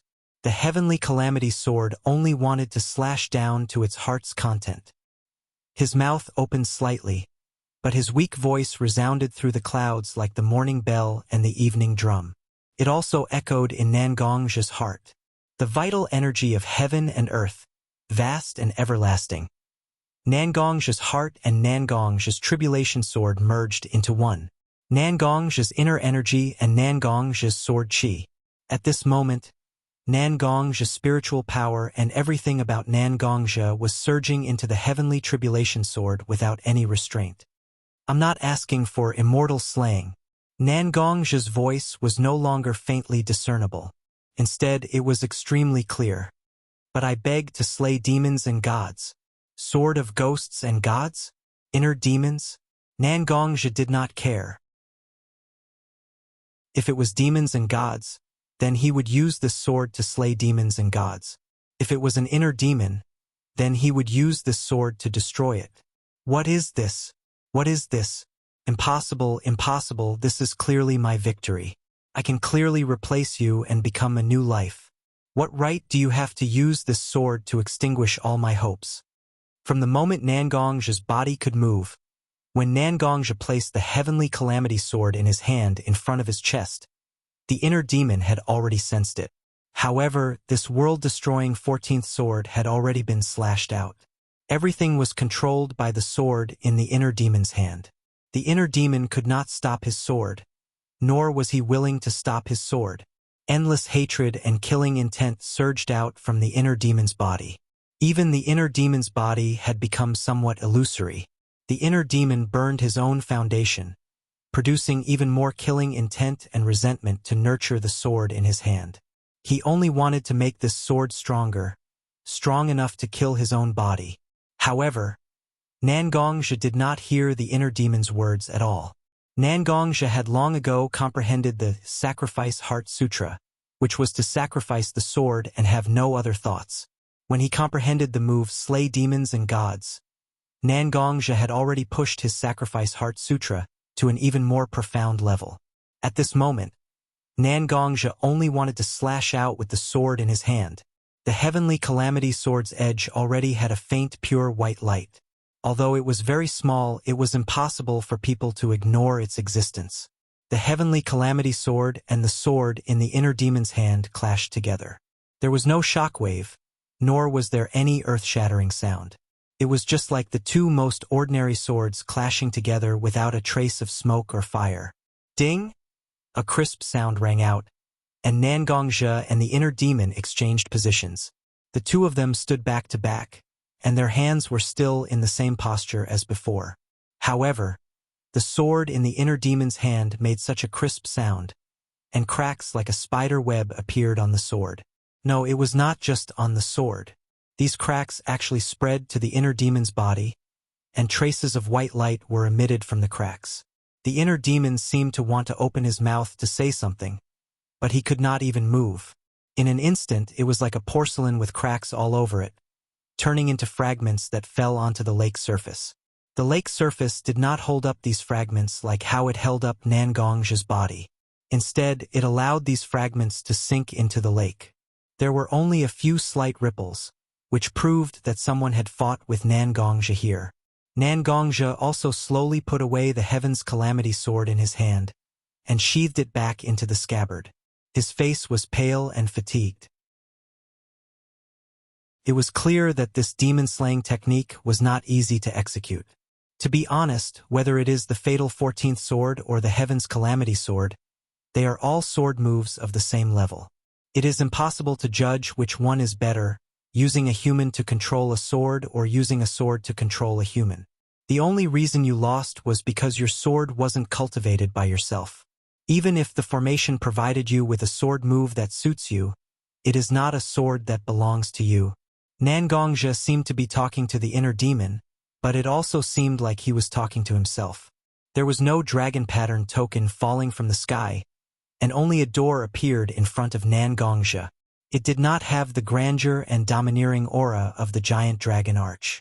It was just a simple wooden door without any decorations. Nangongzhe reached out and grabbed a handle on the wooden door. Kacha! The sound of wood rubbing against each other sounded, and a white light was emitted from the wooden door. Ninja World, Blood Robe Pavilion, I am back. I, Nangongzhe, am back. Are you ready? Nangongzhe said silently in his heart, and firmly stepped forward. Chapter 178. After Nangongzhe entered the path of dragonization, the 5 altar lords did not leave the headquarters of the Bloodcloth Pavilion. Regardless of whether Nangongzhe could pass the path of dragonization or not, the 5 altar lords had the responsibility and obligation to wait for Nangongzhe to finish the trial. If Nangongzhe passed, then Nangongzhe would already be the head of the Bloodcloth Pavilion. It was only right for the 5 altar lords to meet the head of the Bloodcloth Pavilion. If Nangongzhe did not pass, Nangongzhe was also a top expert in the ninja world. The 5 altar lords would not mind forming a good relationship with Nangongzhe, right? At this moment, the 9 dragons painted wall suddenly bloomed with a different kind of brilliance. The brilliance instantly condensed into a huge beam of light. Even the roof above the 9 dragons painted wall was directly hit by the beam of light. The beam of light went straight into the sky and did not dissipate for a long time. Not only the 5 altar lords, even the most ordinary members of the Bloodcloth Pavilion had already seen this brilliant beam of light. Calm down the ordinary disciples. I will go find the remaining altar lords and see what happened to the 9 dragons painted wall. Every time the 9 dragons painted wall was opened before, there was no such scene. After all, this was the territory of the Greenwood altar. Most of the remaining 4 altar lords' subordinates were still outside the headquarters of the Bloodcloth Pavilion. Therefore, Old Man Aoki directly gave the order to calm down the basic disciples. Without waiting for the people of the Greenwood altar next to him to answer, Old Man Aoki had already directly left his room at an extremely fast speed. Only the door was left open and the disciples of the Greenwood altar stood there in a daze. Was this still the mature and steady altar lord of the Greenwood altar that he knew? Old Man Aoki ran in the direction of the 9 dragons painted wall as fast as he could. The other altar lords were not stupid. Seeing the abnormality of the 9 dragons painted wall, they must have also moved in the direction of the beam of light. Instead of going to the residences of the altar lords and finding nothing, it was better to rush in the direction of the 9 dragons painted wall first. On the way, they would definitely meet the other altar lords. Greenwood hadn't walked far when a green figure appeared beside Old Man Greenwood. Altar leader Qing Mu, this light pillar from the 9 dragons painted wall is really unusual. Could it be? When Bai Shui saw Qing Mu, he didn't stop, but he still told him his guess. Although he didn't say it clearly, Old Man Qing Mu knew that Bai Shui felt that this matter definitely had something to do with Nan Gongxia, who was undergoing the trial on the road of dragon transformation. It's still too early to talk about this. Let's go to the 9 dragons painted wall first. Let's talk about this when we meet up with the other altar masters. Old Man Qing Mu shook his head and didn't let Bai Shui continue. Now that everything was still uncertain, it was best not to make any rash comments. When Greenwood and Bai Shui arrived in front of the 9 dragon painted wall, the other altar lords Rui Jin, Qi Yan, and Ho Tu were already standing in front of the 9 dragon painted wall. Greenwood, Bai Shui, you're here. Rui Jin and Qi Yan were currently staring at the 9 dragon painted wall. They didn't talk to Greenwood and Bai Shui who had just arrived. On the contrary, Ho Tu didn't seem to care about the result of the road of dragon transformation. After seeing Greenwood and Bai Shui, he greeted them in a very good-natured manner. What's the situation now? Greenwood asked Ho Tuesday. The door to the road of dragon transformation on the 9 dragons painted wall has already appeared, but we still haven't seen little friend Nan Gongxia come out. Whether he succeeds or fails, we'll know the result very soon. Ho Tu rubbed his head and didn't explain the situation in detail. After all, no one had encountered such a reaction from the 9 dragon painted wall before. In the past, the 9 dragons painted wall would directly open the door when it opened. Then, all the people who failed the trial would be forcefully thrown out by a huge force. Now that the huge light pillar had appeared, they felt that they didn't know where to start. Just as the altar lords were discussing the abnormality of the 9 dragon painted wall, a foot stretched out from the door of the 9 dragon painted wall's path of dragon transformation. When the owner of the foot completely walked out of the door of the 9 dragons painted wall, the altar lords saw the face of the owner of the foot clearly. It was Nan Gongxia. Oh, you're all still waiting for me here? Nan Gongxia had just come out and saw the altar lords standing in front of the 9 dragons painted wall. He was slightly surprised and said. Greenwood pointed to the sky, and Nan Gongxia followed Greenwood's finger and saw the light pillar that shot up into the sky from the 9 dragons painted wall. So it's like this? Nan Gongxia suddenly smiled a bit awkwardly. Such an entrance was too flashy. No, this doesn't match my low-key purpose. Little friend, I wonder if you... Just as Greenwood opened his mouth and wanted to ask Nan Gongxia about the result of the 9 dragons painted wall, a blood-red stream of light suddenly flew over from afar and covered Nan Gongxia's body. Taking a closer look, it was the blood-stained brocade robe that was enshrined in the hall by the people of the blood-clothed pavilion. It seems that the result is already very clear. Nan Gongxia smiled at Old Man Greenwood and reached out his hand to touch the blood-stained robe on his body. Greetings, Chief. Greetings, Chief. Greetings, Chief. The altar lords immediately half-knelt on the ground and saluted Nan Gongxia. Nan Gongxia looked at the altar lords half-kneeling in front of him, but he didn't feel the slightest bit of joy of leading a large organization. Instead, he was filled with worry. He had passed such a trial, brought the heavenly calamity sword, and took away the authority of these altar masters. He had even directly sat on their heads. No one would be willing to have someone sitting on their head so easily, let alone the 5 powerful and authoritative internal strength cultivators of the blood-clothed pavilion. He didn't know how much trouble he would have to face in the future. However, at this moment, Nan Gongxia couldn't reveal his thoughts. He could only hurriedly hold the arms of Old Man Greenwood and Altar Lord Ho Tu, who were closest to him, and said to the 5 altar lords at the same time, "There's no need to be so polite. I'm also new here, so there are many things that I'm not familiar with and understand. In the future, I hope that we can work together to make the blood-clothed pavilion stronger. Everyone, please get up." After Nan Gongxia finished speaking, he took the lead to help Greenwood and Ho Tu up. Then, he went to the other 3 altar lords and helped them up one by one. We're all people who have passed the dragonization path, so we know best how difficult it is. Since you can pass the dragonization path, you naturally have a mind and strength that surpasses ours. Therefore, we must support you with all our strength and make the blood-clothed pavilion stronger. Ruijin went to Nangong's side and told him the same thing. The other altar lords also nodded one by one. If outsiders saw the state of the 5 altar lords and Nangongja at this moment, they would definitely give a thumbs up and praise them for being very harmonious. Chapter 179. Chief, although you have passed the path of dragonization and obtained the recognition of the blood cloak of banishment senpai, but we still need a ceremony to tell all the blood cloak pavilion disciples that we have a chief, so Aoki stepped forward and said to Nangongja, "Oki-sama, you don't have to worry about it. Since I have become the chief of the blood cloak pavilion, I naturally have to let all the blood cloak pavilion disciples know about my existence. Otherwise, wouldn't it be a joke if the general doesn't know his soldiers? I don't know if you have already made any arrangements?" Nangongja smiled and said to the altar lords, "Although our blood cloak pavilion is not a particularly large organization, we still have many disciples. Most of the disciples under my command are responsible for logistics, and many of them have been scattered all over the ninja world to run some business. Sharp Metal Altar and Scarlet Flame Altar, led by Sharp Metal Altar and Scarlet Flame Altar, are responsible for all kinds of military missions, and almost none of them are left.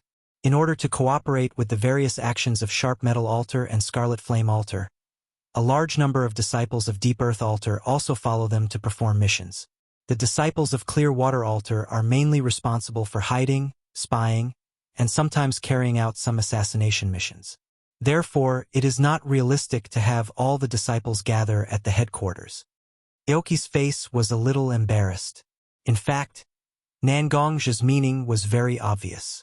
He hoped that he could meet all the members of the Blood Cloak Pavilion.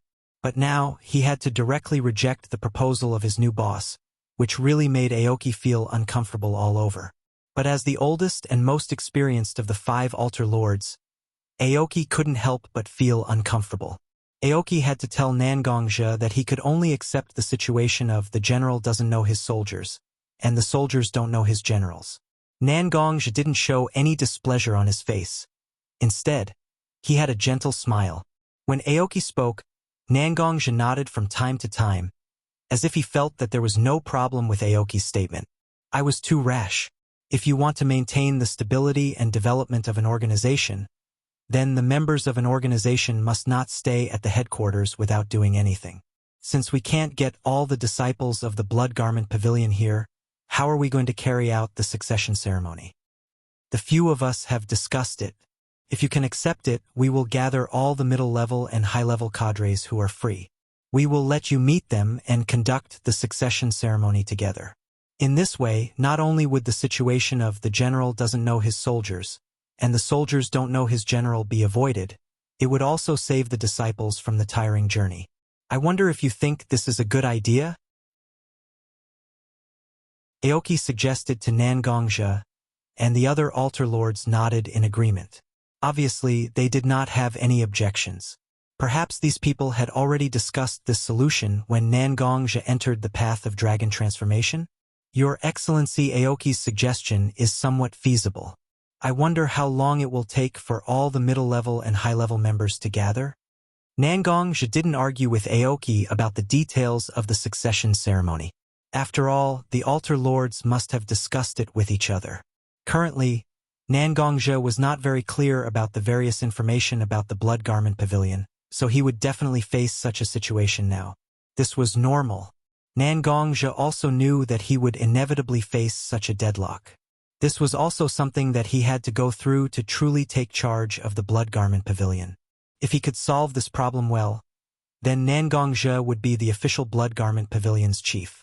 If he couldn't solve this problem, then he would just be a mascot.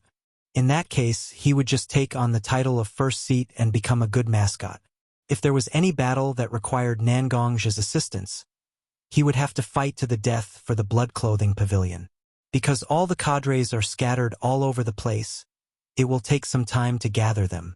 If everything goes well, I think they will all be gathered in about a month. During this time, we can also prepare for the succession ceremony.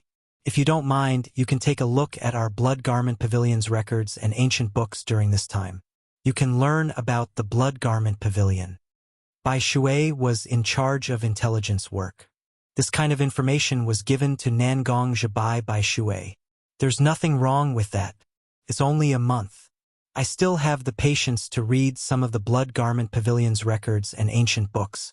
Of course, it's natural. What's there to mind? Nangong Zhi nodded. He felt that what Bai Shui said was very reasonable and there was nothing to doubt. Then, Chief, we will take our leave first to make arrangements. Next, let Bai Shui take the altar lord to the chief's room and bring the records and ancient books. Is that okay? Aoki, Qi Yen, Rui Jin, and Ho Tu all bowed one by one, indicating that they wanted to leave first to deal with various matters. Of course. You all go. Bai Shui and I will go to the chief's room. Nangong Zhi waved his hand, indicating that the 4 altar lords could leave for the time being. He followed Bai Shui's guidance to a room on the top floor of the Blood Garment Pavilion. This room had a somewhat rustic appearance. There were no decorative ornaments. There were only a few bookshelves, an office desk, and a few chairs. Although this place looked very clean, it was obvious that people often came here to tidy it up. However, it appeared very cold and cheerless. There was no sign of life. This is the chief's room. It's mainly used for office work. The living quarters are elsewhere. Later, if you need to rest, just call for the servants at the door. They will naturally take you to a place to rest. As Bai Shui spoke, he walked to the side of a bookshelf in the room. He opened the empty bookshelf and pressed a button at a corner of the bookshelf. The bookshelf shrank inwards towards the wall, and in its place was a somewhat small dark room. In addition to a few oil lamps providing illumination in the dark room, there were several rows of bookshelves. There were many books and scrolls on them. Some of the books and scrolls had a lot of dust on them. It was obvious that they had been there for a long time. These are some of the ancient books and records of our Blood Garment Pavilion's various activities. Apart from me, the altar lord, and you, the chief, no one else can enter here. Bai Shui picked from the bookshelf and took out a book that wasn't too thin and held it in his hand. He then walked to Nangong Zhi's side and placed a few books in Nangong Zhi's hands. These are some of the basic information of our Blood Garment Pavilion. You can take a look at them. Bai Shui's face carried a slight smile, but Nangong Zhi's expression became somewhat strange. However, he quickly restrained himself. Chapter 180. Looking at Bai Shui's departing figure, Nangong Zhi's left hand tightened as if he was holding onto something. Nangong Zhi scanned the room with his immense mental power in an instant. After making sure that there was nothing to monitor him, Nangong Zhi took a few steps forward and closed the door. Sitting on the chair behind the desk, Nangong Zhi casually placed the blood-red robe that belonged to the banishment elder to the side. He then took out the thing in his left hand. It was a scroll that looked a little old. The words action record were directly written on the scroll. This Bai Shui, what is the meaning of secretly stuffing this scroll into my hands? Is there something else that can't be exposed? Nangong Zhi was a little puzzled because he basically didn't have any contact with a hidden force like the Blood-Red Robe Pavilion. What did their actions have to do with him? Not to mention, this seemed to be an action record from a long time ago. For some unknown reason, Nangong Zhi's heart began to feel a little irritable. Nangong Zhi held the scroll in his hand and didn't open it for a long time. Why is this? Why is my heart so unsettled? Nangong Zhi didn't know what was wrong with him. Even the scroll in his hand was stuffed into Nangong Zhi's chest and he didn't look at it again. Should I go to the Lion Clan's alternate space to see my sister, Mashiro, and little Linger? During the trial, what the inner demon did to the 3 girls in the illusion made Nangong Zhi want to see them very much. Nangong Zhi walked to a slightly wider area in the office and inserted the Heaven's Disaster Sword into the ground. A formation instantly spread out and burst out with a faint but very conspicuous brilliance. With a flash of brilliance, Nangong Zhi's figure disappeared from the office of the Bloodcloak Pavilion. Several altar masters simultaneously felt the spatial fluctuations coming from Nangong's office, but none of them cared. They just continued with their work. However, the brilliance in their eyes proved that they were not as calm as they appeared to be. With a flash of light, Nangong's figure appeared in front of the small house built from pure white in the Lion clan's alternate space. She gently pushed open the door and saw Mashiro sitting in the courtyard, sewing something with a needle and thread in his hands. Nangongja had already walked to Mashiro's side. Mashiro did not even realize that there was an additional person behind him. Perhaps it was because Mashiro felt particularly safe in the Lion clan's alternate dimension? Sigh. Mashiro let out a long sigh and put the needle and thread and cloth in his hands on the table in front of him. He looked at his masterpiece with some relief. I don't know if Miyagi will like this kind of clothes. The clothes that Mashiro sewed were actually for Nangongja. I like it very much. Ah, so Miyagi likes it very much. The two of them awkwardly chatted for a while. Wait, Mashiro suddenly felt that something was wrong. Didn't Miyagi leave the alternate dimension to deal with some things in the shinobi world? How could she answer his question? Really? Why do I have such a problem with auditory hallucinations? Mashiro turned around and seemed to be going into the house to pour himself a glass of water. However, he directly bumped into Nangong's arms. Miyagi? You're back? Mashiro realized that Nangongja was back, but his eyes didn't dare to look at Nangongja. He struggled twice with his hands and broke free from Nangongja's arms. Sure enough, Mashiro is still blaming me? Although a large part of the reason why Mashiro broke free from his arms was because of her shyness. But the way she didn't dare to look at Nangongja and the panic tone made Nangongja feel that Mashiro still hasn't gotten over betraying him. But this kind of thing can't be solved with a few words. In the end, Mashiro needs to walk out of this dead end by himself. So Nangongja also changed the topic and said to Mashiro, "Did you make clothes for me?" As he said that, Nangongja picked up the clothes that Mashiro put on the table. I learned some clothes-making skills from Yabuki-sis. I wanted to make a few sets of clothes for you for a long time. After all, you only have a few sets of clothes, and they're already worn out. When I came here, I didn't have much to do, so I asked Liang to get me some cloth to try making some. Mashiro rubbed the corner of his clothes from time to time. He didn't have his usual calmness. Instead, he was a little panicked, like a small animal that had never seen a stranger before. Can I give it a try? Oh, of course. I don't have your exact size, so I made the clothes based on my memory. I don't know if it's suitable. Before Mashiro finished his sentence, Nangongja had already put on the clothes that Mashiro made. Different from the slightly longer clothes in the past, the clothes that Mashiro made this time were shorter, and the color was very warm. Wearing it, Nangongja didn't have the cold feeling that he used to have. Instead, he looked very gentle. Is it suitable?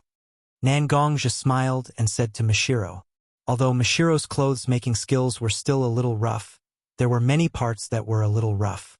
But Nangongja was very happy that he could wear the clothes made by Mashiro. This made Nangongja feel very warm in his heart. With Nangongro, Mashiro, and Little Linger, this was a real home for Nangongja, right? Looking at Nangongja's gentle smile, Mashiro only felt that the anxiety in his heart seemed to be expelled in an instant. All that was left was a slight warmth that warmed his heart. A thin layer of mist uncontrollably appeared in his eyes, and he felt like he was about to cry. Looking at Mashiro, Nangongja gently pressed his hand on Mashiro's head. During this period of time, I believe that you have endured for a long time and blamed yourself for a long time. It's okay. Cry to your heart's content. I'm not only Nangongja, but I'm also your family. Whether you're happy or sad, I have the responsibility to share with you. It would have been better if Nangongja didn't say this. But when he said this, Mashiro's eyes were like a broken dam. Tears rolled down from Mashiro's eyes, and sobs came from his throat. Every time Mashiro faced Nangongro, and Little Linger said that she was worried about her brother Nangong, it was a different kind of torture and condemnation for Mashiro.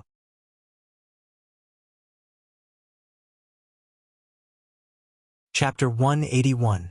Sometimes, a woman's thoughts weren't as complicated as a man's, just like Mashiro. In fact, she didn't need any verbal guidance or spiritual encouragement. As long as you could give her a hug that she could rely on and the right to cry, then women would be so simple. When Mashiro was done crying, she left Nangong's embrace with red and swollen eyes. Although Mashiro didn't say anything, Nangongja could feel that Mashiro's state was much better than before. I'm gonna find little Linger and Rower. Mashiro seemed to feel embarrassed for being in Nangongja's embrace. She wiped her eyes and wanted to leave for a while to adjust her emotions. Nangongja took off his unfinished clothes and put on his tattered robe. He said to Mashiro, Okay, you can stay here and tidy up. I'll go find Ruru and the others." Before Mashiro could respond, Nangongja had already disappeared. Mashiro took a few steps forward and picked up Nangongja's unfinished clothes. Nobody knew what she was thinking. Little Linger had Nangongja's imprint on her, so it wasn't difficult to find her. Nangongja quickly sensed and headed towards Nangong Ro's direction. "Awu, I'm Lionheart King Arthur. You can't treat me like a dog." Before he arrived, Nangongja heard Arthur Jr.'s voice. Back then, in order to get Xiaolinger to take the initiative to go to the Lion Clan's alternate space, Nangongja had ruthlessly sold off the little lion. Who would have thought that little Arthur would still be treated like a puppy? Really, Nangongja could only light a candle for Arthur in his heart. "Arthur, what do you think this is?" Xiaolinger's voice sounded. Nangongja was already close to them, so he could vaguely see Xiaolinger's figure. Little Linger didn't seem to care about the lion's protest. She smiled and waved something in her hand. If Nangongja wasn't wrong, that was a bone. It must be a piece of bone. Arthur seemed to be attracted by the bone in Little Linger's hand. He stared at the bone in Little Linger's hand and even swallowed his saliva. "Please, you're a lion. A lion. Why do you look like you can't walk when you see a bone? You're being treated like a dog. Do you have any complaints? Isn't this all your own fault?" Payu, Little Linger threw the bone in her hand, and Arthur chased after her excitedly. Nangongja increased his speed and arrived beside Little Linger. Little Linger was curious about who came to her side. When she saw that it was Nangongja, she hugged Nangongja happily. "Ah, brother Nangong, you're back. Little Linger missed you so much." Nangongja looked at Little Linger and smiled. Then he asked Little Linger, "Is Little Linger happy here?" Originally, Xiaolinger was a little bored, but these days, little doggy has been playing with me very happily. Then, there's a big black doggy that teaches Xiaolinger cultivation, so I'm very happy. Saying this, Xiaolinger rubbed her little head against Nangongja's chest and said very comfortably, "But I'm still the happiest when you're here." Nangongja was amused by Little Linger's words. "A big black dog? Isn't that Li Yong? Did all the lions really turn into poodles?" "Little Linger, where did Sister Rower go?" Little Linger tilted her head and seemed to be thinking. Then, she said to Nangongja, after the fierce-looking uncle and the gentle aunt's injuries were almost healed, they moved out and built a small house for themselves. They lived there with the elder sister called Little Lily. Sister Rower went to deliver some daily necessities to them. She asked Little Linger to stay here and play with Little Linger. She said she would be back soon. "Awu, I'm not a dog." Little Arthur barked from afar and denied Little Linger's title. However, Nangongja found it strange no matter how he looked at it. "Could you please take out the bone in your mouth before denying it? You're not convincing at all like this." "Hey, Uchiha Fugaku and Uchiha Mikoto have recovered from their injuries, and they even brought Yuri Koyuri with them." Actually, this was good. Nangongja didn't want to have too much to do with the Uchiha clan. This was because the members of this clan had their own axes. If it wasn't for the deal he had with Itachi Uchiha to fight against the Danzo, Nangongja wouldn't have anything to do with this clan. "Brother?" Nangong Ro's figure appeared from afar. As expected, it was his sister. She could recognize Nangongja from so far away. "Yes, I'm back." It was a simple conversation, but it made Nangongja feel at ease. Previously, when he saw the action record scroll, he felt uneasy. But now he calmed down. Fortunately, there is a poodle here. Otherwise, I would be worried about little Linger playing here alone. So, little Arthur is also a Pekingese dog to you? My sister Uchiha Fugaku and Uchiha Mikoto. After all, it was related to his deal with Itachi. Nangongja still had to ask about the situation of Uchiha Fugaku and his wife. Their injuries are no longer a problem.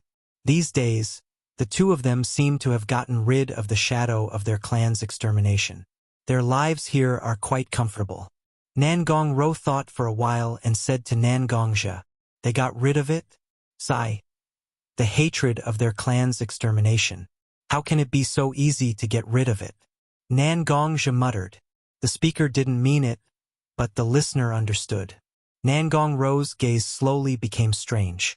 During this period of time, Nangong-ro felt that her brother seemed to have discovered something. Previously, when the two of them quarreled, Nangongja went out and met Mashiro.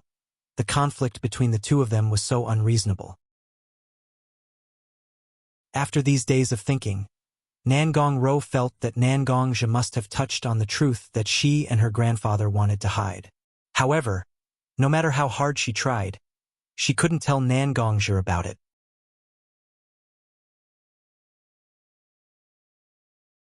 Chapter 182. Looking at Nangongja's figure sleeping soundly on a simple bamboo bed, Nangong-ro could not help but smile. When Nangongja brought her and little Linger back to this simple courtyard, he clearly said that he was not tired at all, but he actually fell asleep as soon as he sat on the bed. Her brother could also be said to be a very powerful existence. She reached out her small hand and fiddled with Nangongja's scattered hair on his forehead as she looked at her brother's face. Nangong-ro could not help but feel a little distressed because although Nangongja was sleeping soundly at this moment, the tiredness on his face could not be concealed. "It's really, brother has suffered. For the sake of our livelihood and future, you have to run around everywhere." She gently supported Nangongja and wanted to take off Nangongja's jacket so that her brother could sleep more comfortably. Just as she took off Nangongja's jacket a little, a scroll popped out from Nangongja's chest. Nangong-ro was very surprised that her brother would carry a scroll with him. After all, her brother was a person who did not like to read. She picked up the scroll and held it in her hand as she carefully looked at it. However, at the two ends of the scroll in the middle, there was an imprint that made Nangong-ro stare straight at it. It was a long sword, and then there was the outline of a piece of clothing behind it. The imprint was blood red, and it was the imprint of the Blood Garment Pavilion. Why is my brother connected to this organization? Nangong-ro looked at the words "Action Record" written on the cover of the scroll and could not help but reach out her hand, wanting to open the scroll to see what was inside. This organization must not be ignored. This scroll mostly recorded some personnel movements of the Blood Garment Pavilion, from killing people to escorting people. As long as it was related to the operation, it was recorded. Nangong-ro read faster and faster. It was as if she was reading 10 lines at a glance. However, Nangong-ro soon stopped reading quickly. She should have found what she was looking for. Her eyes stared at every word on the scroll, and from time to time, she would spit out some intermittent words from her mouth. Chasing the murderer, slaughtering the village, no results, Chi-yen. When she read the last word, Scarlet Flame, Nangong-ro gritted her teeth as if she had seen something that hurt her the most. It's really the Blood Garment Pavilion. It's really Chi-yen. Grandfather's speculation was right. Although they were all ninjas, the leader was not a ninja.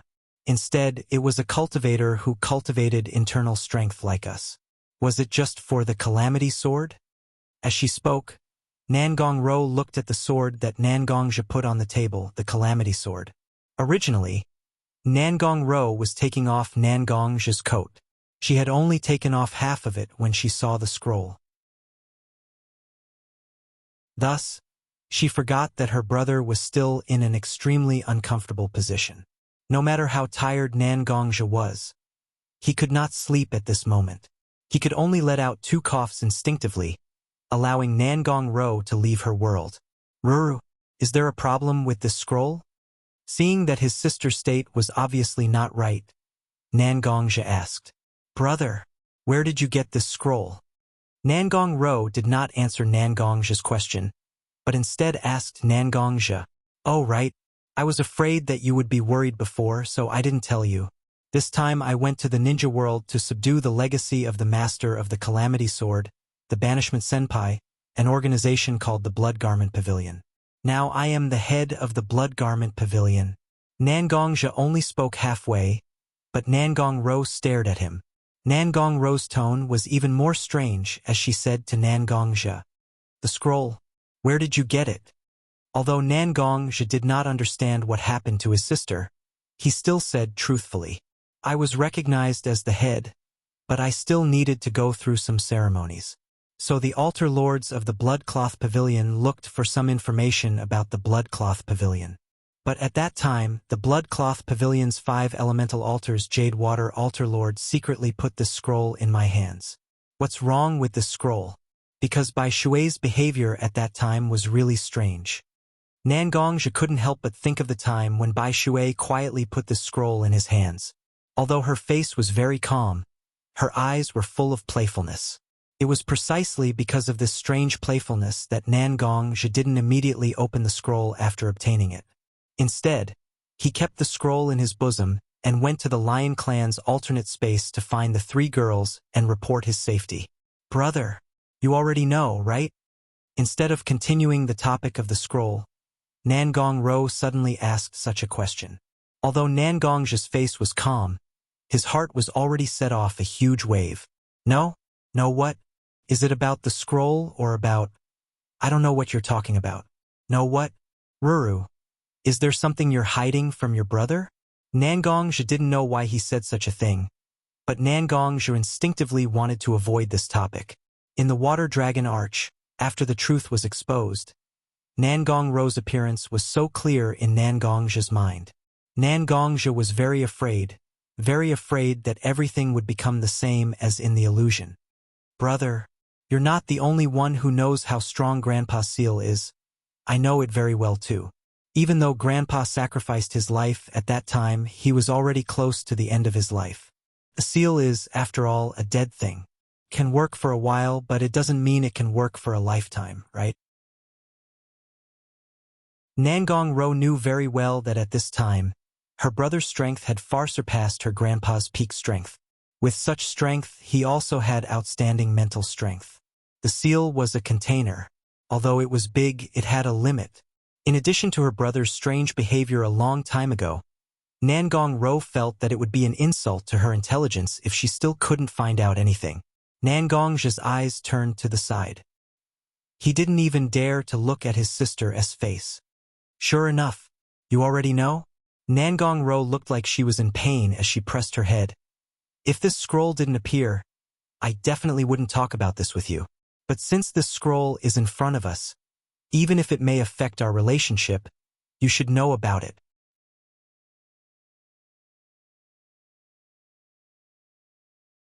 Chapter 183. Ro. You? In fact, the 2 of them were very clear about the secrets between them, but neither of them really revealed the secrets. Because there were some things that they should be honest with each other, but they were still unwilling to say it out loud. In fact, the brother and sister were both entangled, both were nervous, and both were escaping. But now, because of a scroll, Nangong Ro forcibly revealed the secrets that both of them were hiding. Just how important was this scroll? "If possible, I also want to live like this with my brother forever. But now that this scroll is in front of me, I can't go against my conscience and continue to hide it from my brother," Nangong Ro said, but her eyes couldn't help but be covered with a layer of mist. Obviously, Nangong Ro's heart was also burning with anxiety. "Brother, do you still remember your childhood?" Nangongja knew that there was no way for him to escape as usual. Since Nangong Ro put these things out in the open, Nangongja naturally could only directly say it. "When I was young, I lived in a small mountain village. Everything was very peaceful. But in my memory there is a missing. Without me, your sister, and the grandfather that I mentioned, right?" Nangongja spoke halfway. Nangong Ro finished Nangongja's words. Nangongja shook his head, as if his heart was uncomfortable, but he still nodded. "That's right, There is no memory of you and that grandfather in my memory. Even my name is not Nangongzhi now. Nangongzhi paused and continued. But one day, a group of ninjas suddenly came out of nowhere. They broke into the small mountain village that I lived in since childhood and began to kill without restraint. They could spit fire from their mouths, and they could make the earth collapse. At that time, I was young, and I didn't know who they were, but now I am very familiar with them. They are the most powerful people in this world. Ninjas.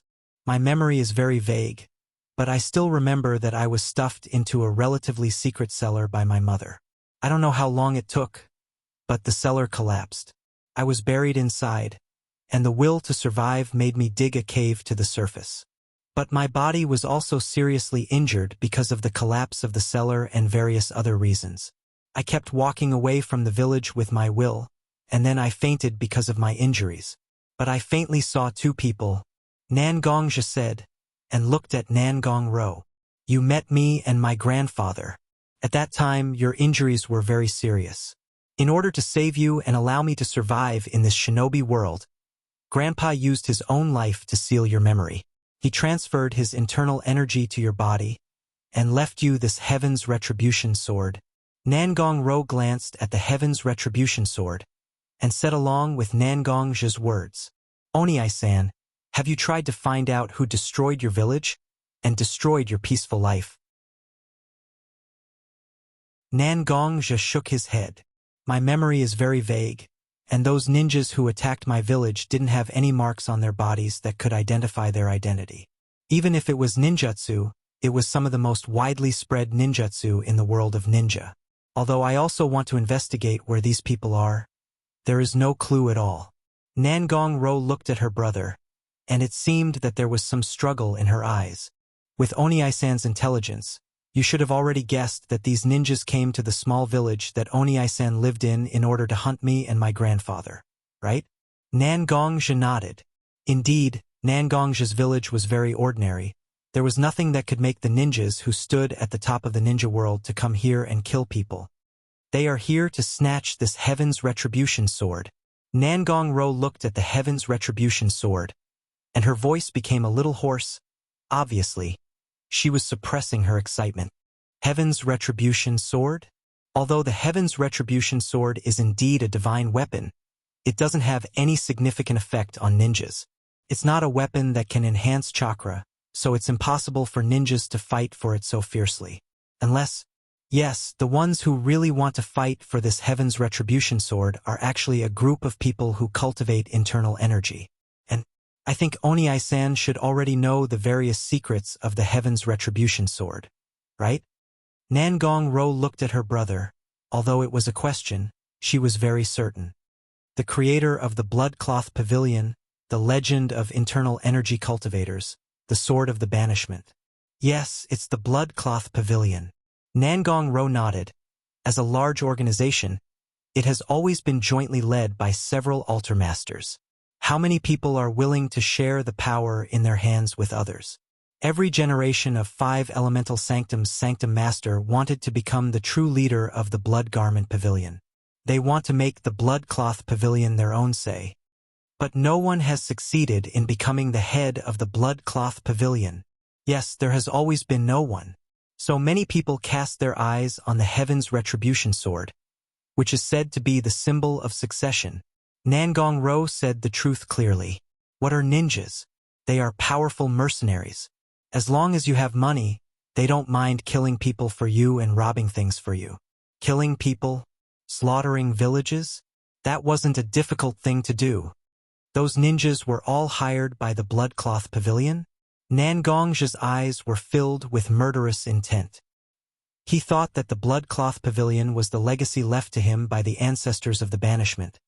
But he did not expect that the Bloodcloth Pavilion was also a Yama's invitation to his peaceful life since childhood. In this scroll, there is a record of my transfer and the operation of hiring ninjas. Who was the leader? Nangongzhi asked anxiously. Qiyan. Qiyan Altar Master. Qiyan. Nangongzhi's mind suddenly flashed with the image of an extremely rough and reckless man. However, Nangongzhi thought of another thing. Why did Bai Shui give this record to me? As a large organization, there must be more than one scroll of records of their operations. Yet, Bai Shui had handed this record to me so accurately? Bai Shui is the altar master in charge of intelligence, assassination, and infiltration of the Bloodcloth Pavilion. Only the altar master of Bai Shui and the Bloodcloth Pavilion's head can see these records. Why did Bai Shui show this record to me?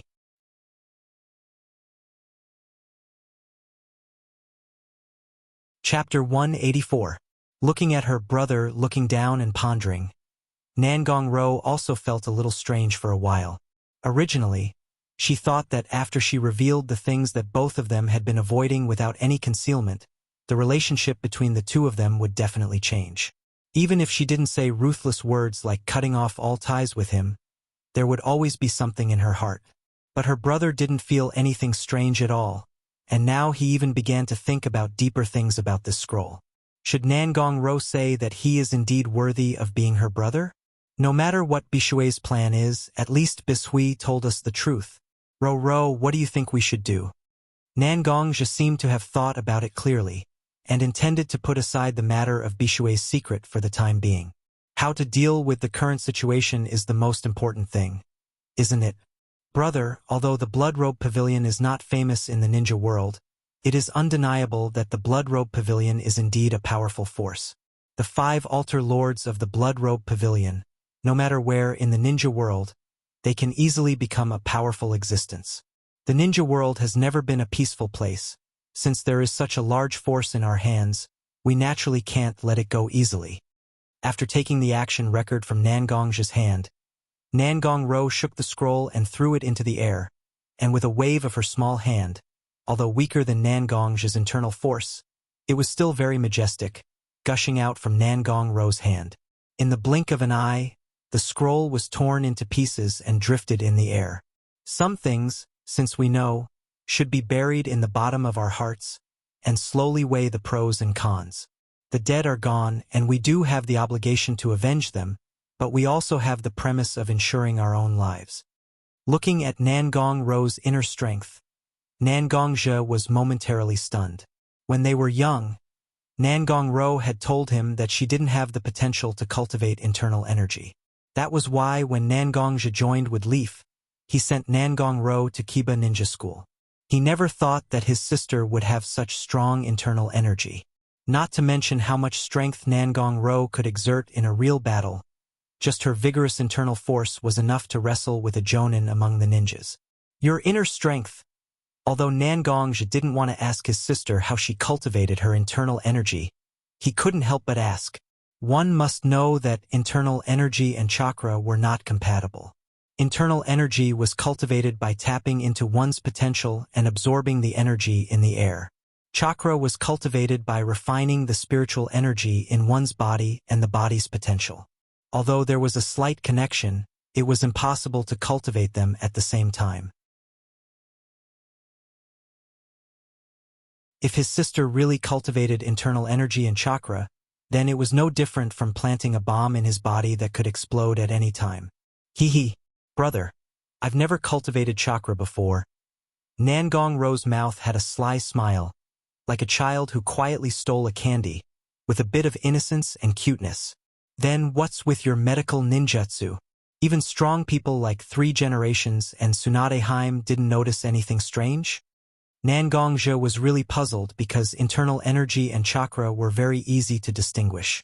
When he just entered the Wood Leaf and fought with Kakashi, he was already discovered by 3 Generations. His sister was able to hide her internal energy from people like 3 Generations and Tsunade Haim, and even used Chakra's medical ninjutsu. It was like a fantasy story. They didn't notice it, but how did you notice it? Nangongzhi stood on her tiptoes, stretched out a finger and poked Nangongzhi's forehead, as if she felt that her brother's brain was really not that bright. Nangongzhi just remembered that he didn't notice it at all. Compared to Tsunade Haim and 3 Generations, he was the one who spent most of his time with his sister. My physique is quite special. Even if I practice internal energy, as long as I want to, I can hide it in my body. Even if I use internal energy, it won't send out a trace of internal energy fluctuations to the outside world. As for medical ninjutsu, although internal energy and chakra are indeed different, in fact, almost all medical ninjutsu use chakra as an auxiliary means to stimulate the body. Moreover, compared to chakra, which is a relatively violent energy, internal energy is more gentle because it is mixed with the free energy of heaven and earth. Practicing medical ninjutsu is more convenient. Nangong Ro looked at her brother with a smile on her face. If you say so, it's really like that. Nangong just scratched his head a little awkwardly. He almost only practiced internal energy and swordsmanship. After knowing that he couldn't practice chakra, Nangong didn't put much thought into chakra and ninjutsu. Naturally, there was no way for him to know these things. Okay, let's stop talking about internal energy. Let's talk about business. Nangong Ro didn't seem to want to talk too much about her own cultivation. She pulled Nangong back to the topic of how to deal with the Blood Cloak Pavilion. Nangong shook his head. Since his sister didn't want to be entangled with him too much on this topic, Nangong would follow his sister's wishes. After the two of them openly revealed the truth that they had hidden together, whether it was Nangong or Nangong Ro, both of them felt that a big stone had been lifted from their hearts. At this moment, the two of them were very relaxed, and even their thoughts became very smooth. Since we have to control the Blood Cloak Pavilion and get rid of our enemies at the same time, we must not be too hasty. Otherwise, not only will we lose the Blood Cloak Pavilion, but there will also be a lot of unnecessary disputes. Nangong thought carefully and then said, "In fact, we don't need to treat the entire Blood Cloak Pavilion as our enemy.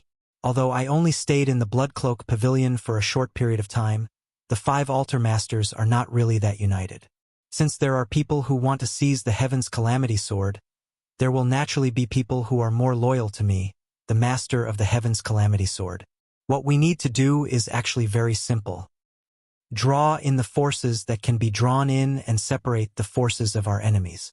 As long as we have enough strength, we will even have a righteous name. Everything will be easy. Taking in the Blood Cloak Pavilion and getting rid of our enemies might be complementary things."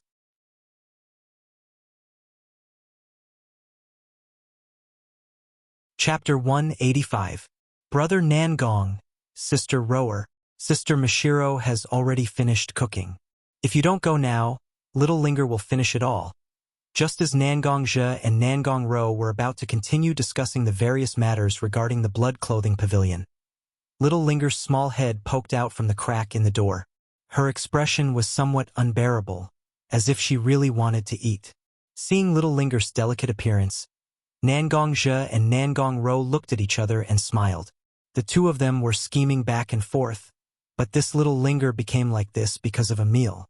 It was truly laughable. Nangong walked to Little Linger's side, stretched out his hand, and gently pulled Little Linger's chubby face, and said to Little Linger with a bit of banter, "Then we'll be in trouble. Once little gluttonous kitten opens her mouth, there will be nothing left for us to eat." Then Nangong looked back at Nangong Ro and said with a smile, "Let's go eat." Seeing that Little Linger is starving, we can slowly think of a countermeasure.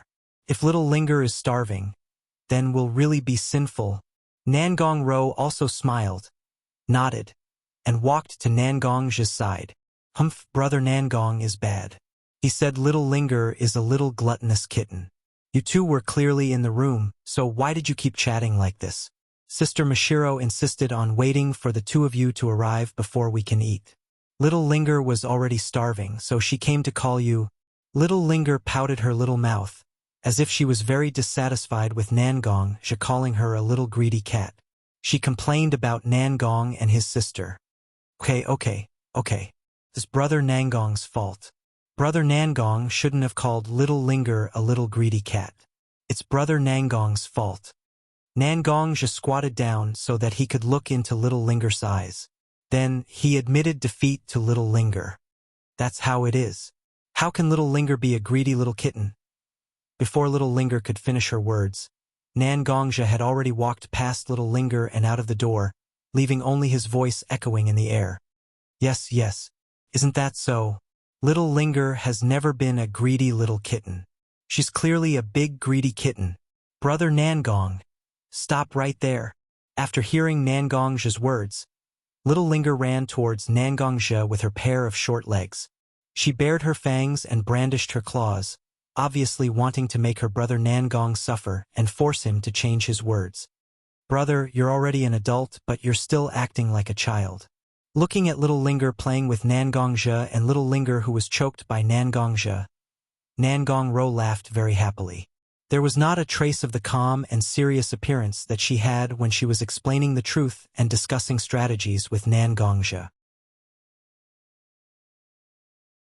A smile bloomed on her face, as if warm sunlight suddenly fell on a snowy mountain that never melted all year round, and the ice and snow silently melted just like that.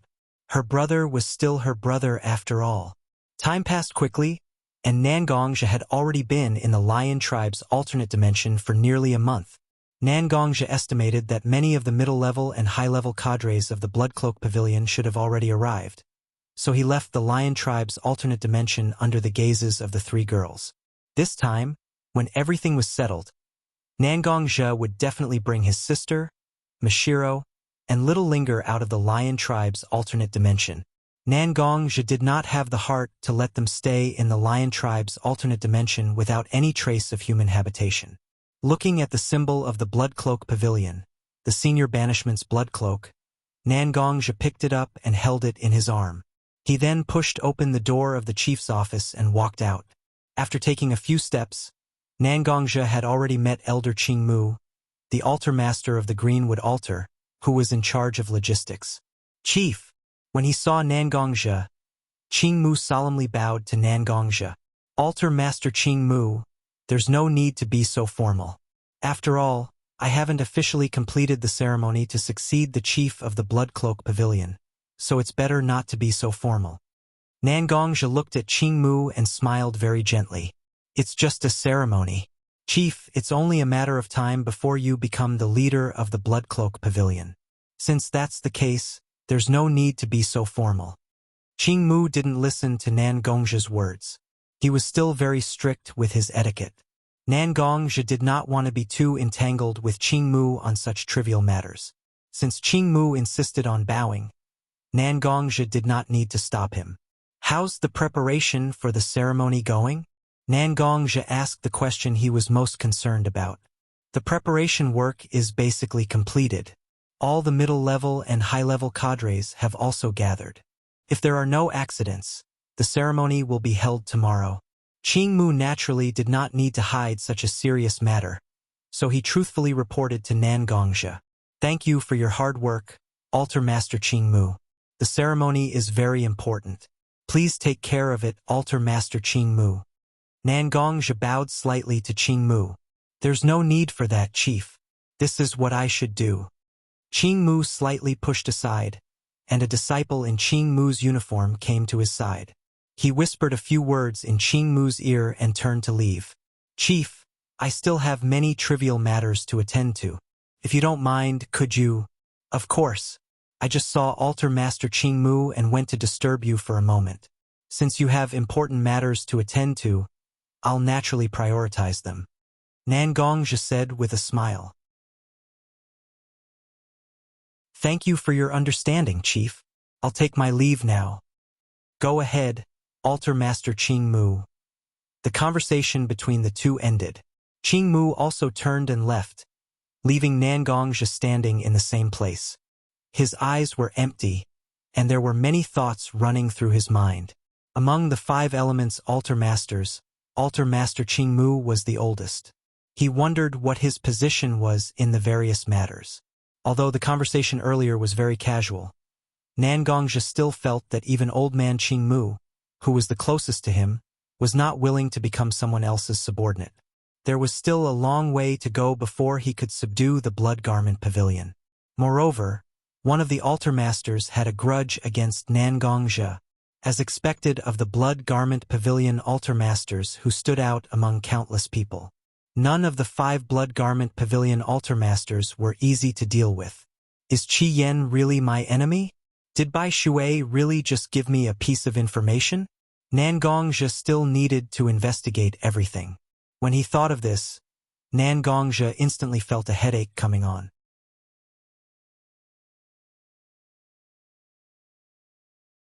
Chapter 186.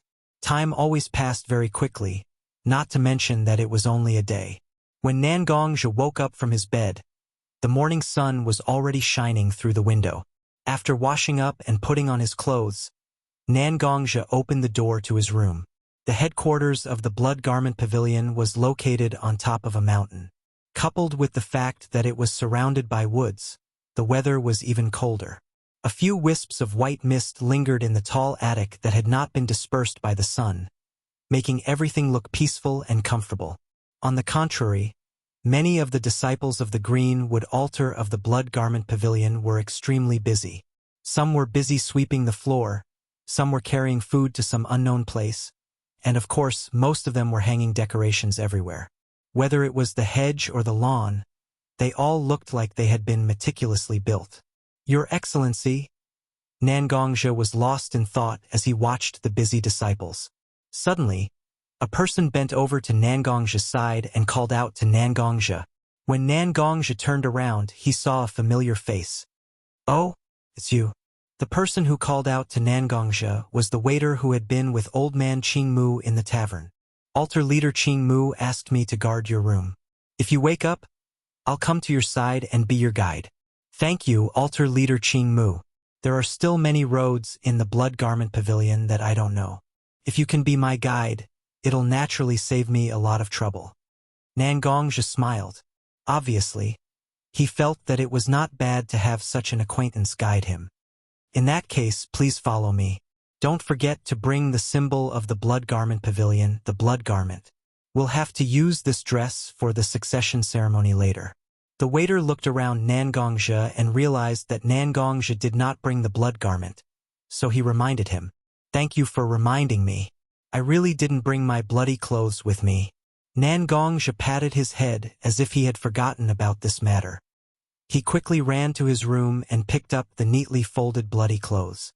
At this time, the servant also handed over a small box with exquisite workmanship.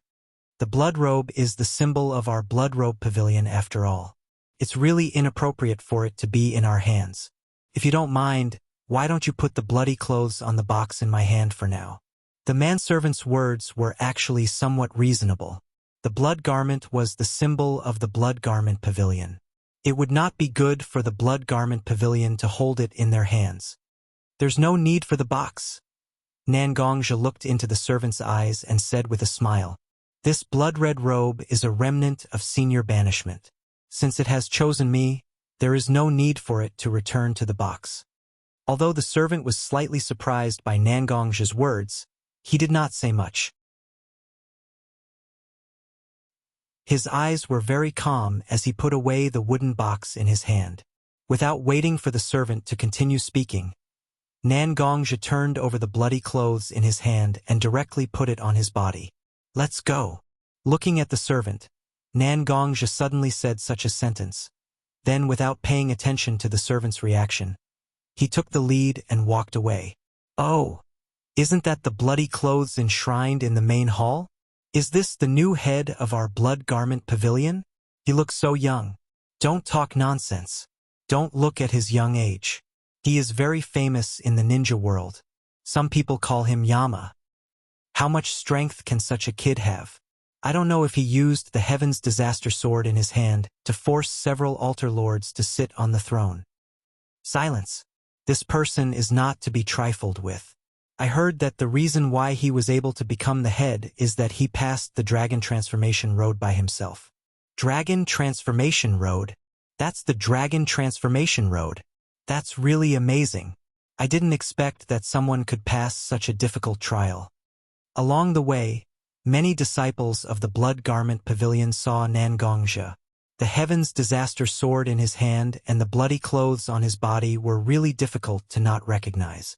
Although they have deliberately lowered their voices, with Nangongzhi's keen five senses, it was not difficult to hear what they were saying. "Your Excellency, please forgive us. These disciples stay in the mountains all year round and don't have much experience. Please don't be angry with them because of these things." Before Nangongzhi said anything, the servant next to Aoki defended these disciples of the Blood Garment Pavilion. Waving his hand, Nangongzhi felt that there was nothing to be angry about. It doesn't matter. People are curious. The Blood Garment Pavilion has been in seclusion for a long time. When they see a strange face like me, they will naturally have some feelings in their hearts. As long as the time is right, these things will naturally be solved. Nangongzhi looked at the servant. At this moment, he did not have the so-called sharpness of a swordsman at all. Instead, he was as gentle as jade and had the demeanor of a gentleman. Then I'll thank you on behalf of these disciples. The servant bowed slightly and then continued to lead Nangongzhi forward. Nangongzhi looked at the direction they were heading. It was the symbolic building of the Blood Garment Pavilion, where he had passed the Dragon Transformation Road and obtained the bloody clothes, the Blood Garment Pavilion. So, we're going to hold the succession ceremony here? Nangongzhi pointed at the many beautiful flags with the Blood Garment Pavilion's logo hanging on the window frame and a huge round platform in front of the Blood Garment Pavilion that did not originally exist. Yes, the 5 altar masters are already here. Your Excellency, you can go and find them. I'll take my leave for now. After the servant bowed to Nangongzhi, he turned around and left. However, for some reason, Nangongzhi looked at the huge platform in front of the Blood Garment Pavilion and felt a little uneasy and nervous. How many years had it been since Nangongzhi felt this way? Today's schedule was quite tight, so Nangongzhi did not have the time to think so much. Therefore, he lifted his foot and walked into the Blood Garment Pavilion's attic. The 5 altar masters were sitting together and seemed to be discussing something. After Nangongzhi walked over, the 5 altar masters naturally noticed Nangongzhi's arrival. They all stood up and bowed to Nangongzhi. What are you guys discussing? Nangongzhi was slightly curious. We're actually discussing the speech you should give when you succeed as the head. We already have a draft. If your Excellency thinks it's suitable, we can pass this speech. As he spoke, Ho-Tu handed a stack of papers to Nangongzhi.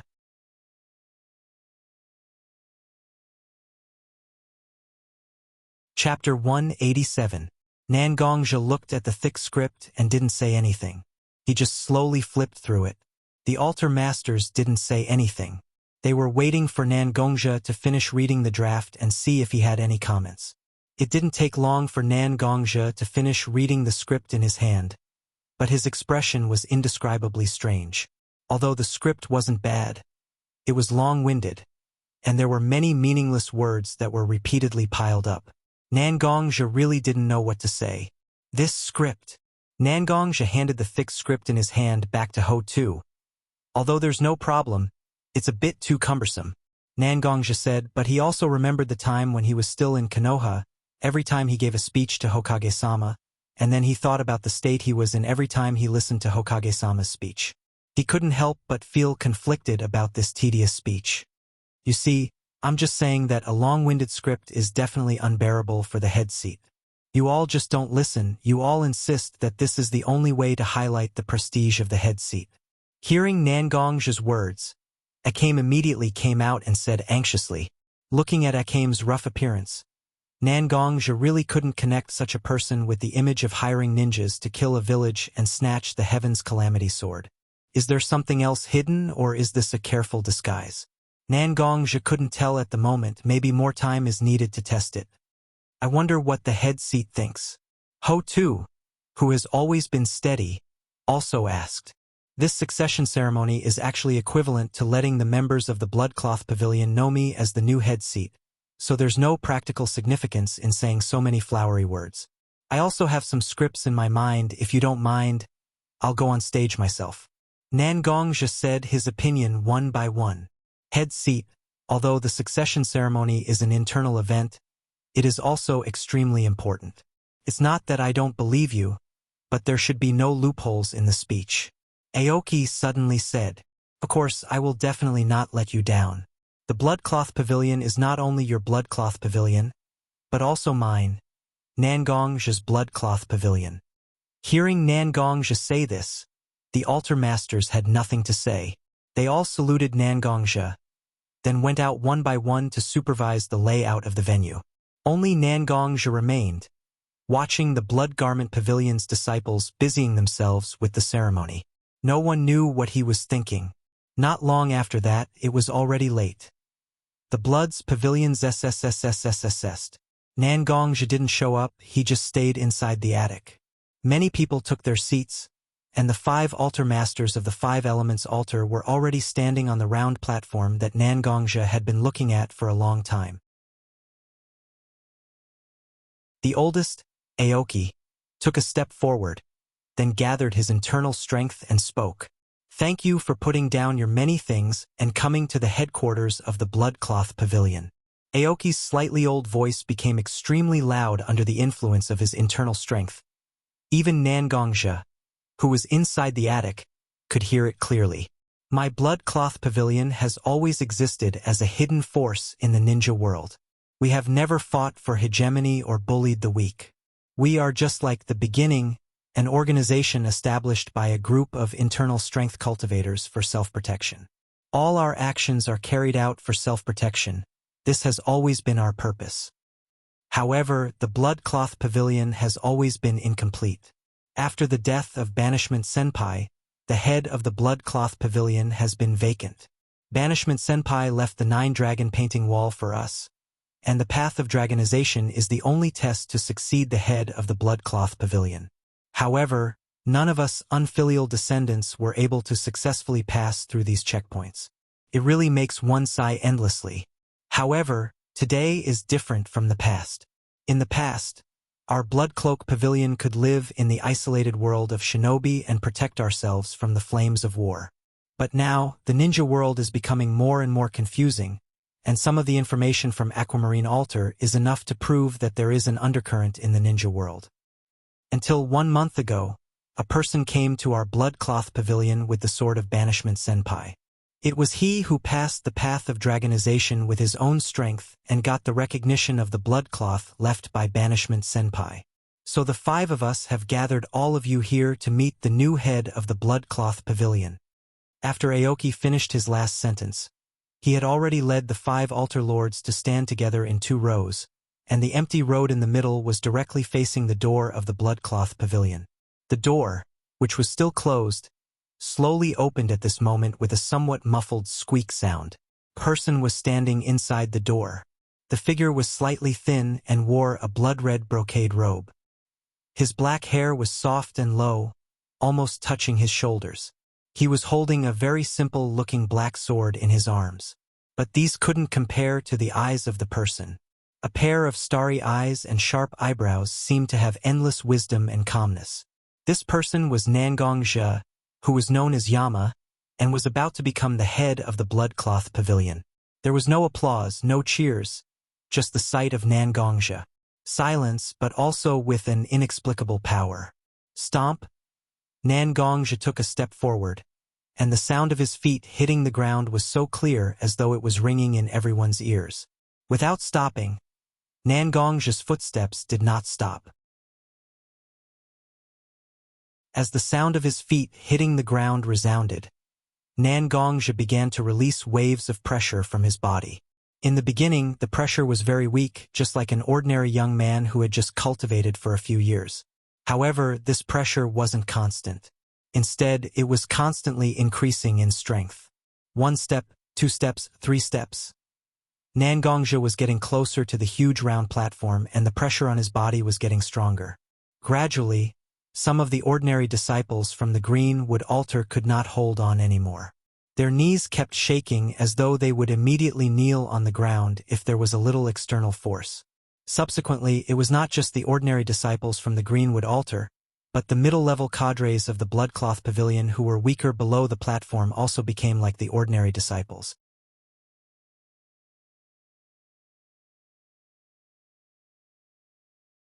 Chapter 188. Step by step, step by step, step by step, Nangongja walked onto the huge platform. Other than the 5 altar lords, everyone else seemed to be suppressed by Nangongja's power to the point that they could not breathe. The Blood Garment Pavilion was located deep in the mountains, so it was naturally unavoidable for them to hear the chirping of birds and cicadas. However, at this moment the birds stopped singing, and the insects also stopped making noise. Everyone could clearly hear the sound of their own breathing, their own heartbeat, and the sound of their blood rushing through their veins. Everyone's gaze was focused on this person. It was as if everything was revolving around this person. I am Nangongzhi. Nangongzhi's voice rang out, as if he was whispering in everyone's ears. He did not use much strength, but everyone could clearly hear Nangongzhi's voice. Some of you in the Blood Garment Pavilion may have heard of me, and many of you may not have heard of me.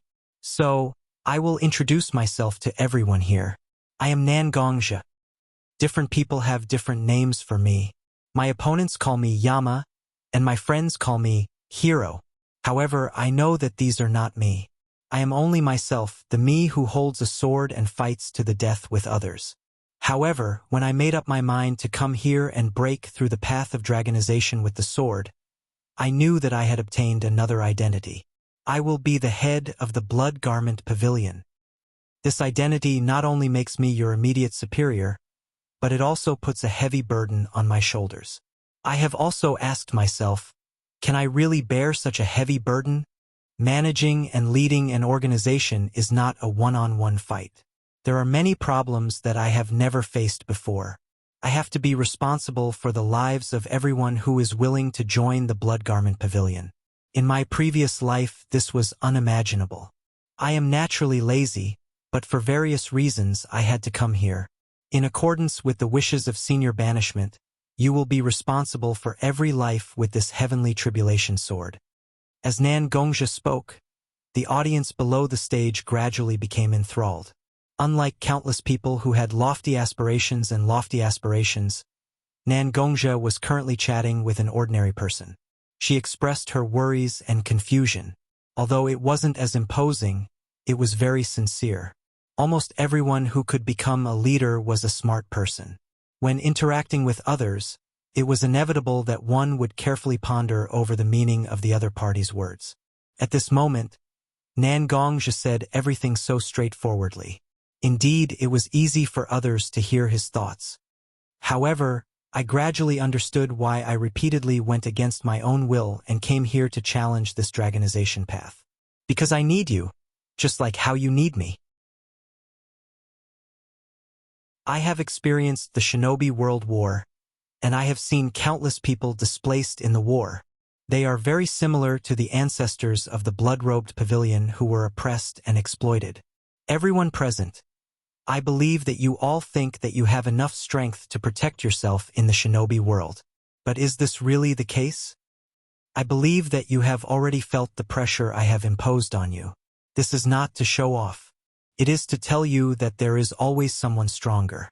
When you think that your strength is enough, you should know that there are many forces that are beyond your control in this world. Although the blood-robed pavilion is a hidden force, it has never been a hidden force. Countless disciples of the blood-robed pavilion are distributed in many places in the shinobi world. I believe that you all actually understand that the shinobi world has become a pool of undercurrents. Unlike the shinobi world war that started just between ninjas, this disaster has almost enveloped everyone who lives on this land. Including you and me. I am the successor of senior banishment, and my relationship with the blood-robed pavilion is extremely deep. I don't wish to use my own strength to threaten all of you and make all of you submit to my rule. In the shinobi world, there are not many cultivators who practice internal strength. Every person who cultivates internal energy is like a brother or sister to me. This position is not the basis for me to rule you all. It is the guarantee that I can protect everything I want to protect with everyone. Nangongzhi's words were very straightforward. Everyone below the stage was also listening carefully. Most of the people in the blood-robed pavilion were the orphans of the first batch of internal strength cultivators who were rescued by the banishment. The story of their ancestors was so clear in their minds. Anyone with a normal brain would not like the war that swallowed people's lives. However, Nangongzhi's words meant that the war was about to come to everyone. At this point, Nangongzhi suddenly withdrew all of the pressure that he had released. Many disciples with lower cultivation levels directly sat on the ground as their knees went soft. I'm not good at talking. Originally, the 5 altar masters prepared a very thick speech for me. There are many valuable words in it, many words that can prove my authority. However, I don't want to treat you like this. That's all I have to say. If you think that I can protect your lives by being the head of the Blood-Robed Pavilion, then I will be. If you think that the Blood-Robed Pavilion does not need someone like me, please be honest. Please tell me frankly, I won't stay any longer. After that, Nangongzhi turned around and left. Only the 5 altar masters, who still looked stupid on the stage, and many middle-level and high-level cadres of the Blood-Robed Pavilion were left behind. There were gradually some voices of discussion in the audience. After all, Nangongzhi's actions were indeed a little too different from ordinary people. I'll go and see our head. I'll have to trouble you to comfort the people in the audience. Clearwater said to the 4 altar masters. Most of the people in the audience were disciples from the green wood altar. The rest were disciples from the red flame altar, the sharp metal altar, and the thick earth altar. The people from the clear water altar were engaged in some undercover and intelligence missions, so they could not leave at all. Therefore, not many people came. It was indeed the best choice to let the other 4 altar masters comfort the disciples while he went to look for the honest and somewhat willful head. Old man Ching Mu and the other 3 nodded as well. This new head seat originally looked quite steady. Why did he turn a proper succession ceremony into such a mess? It was really puzzling.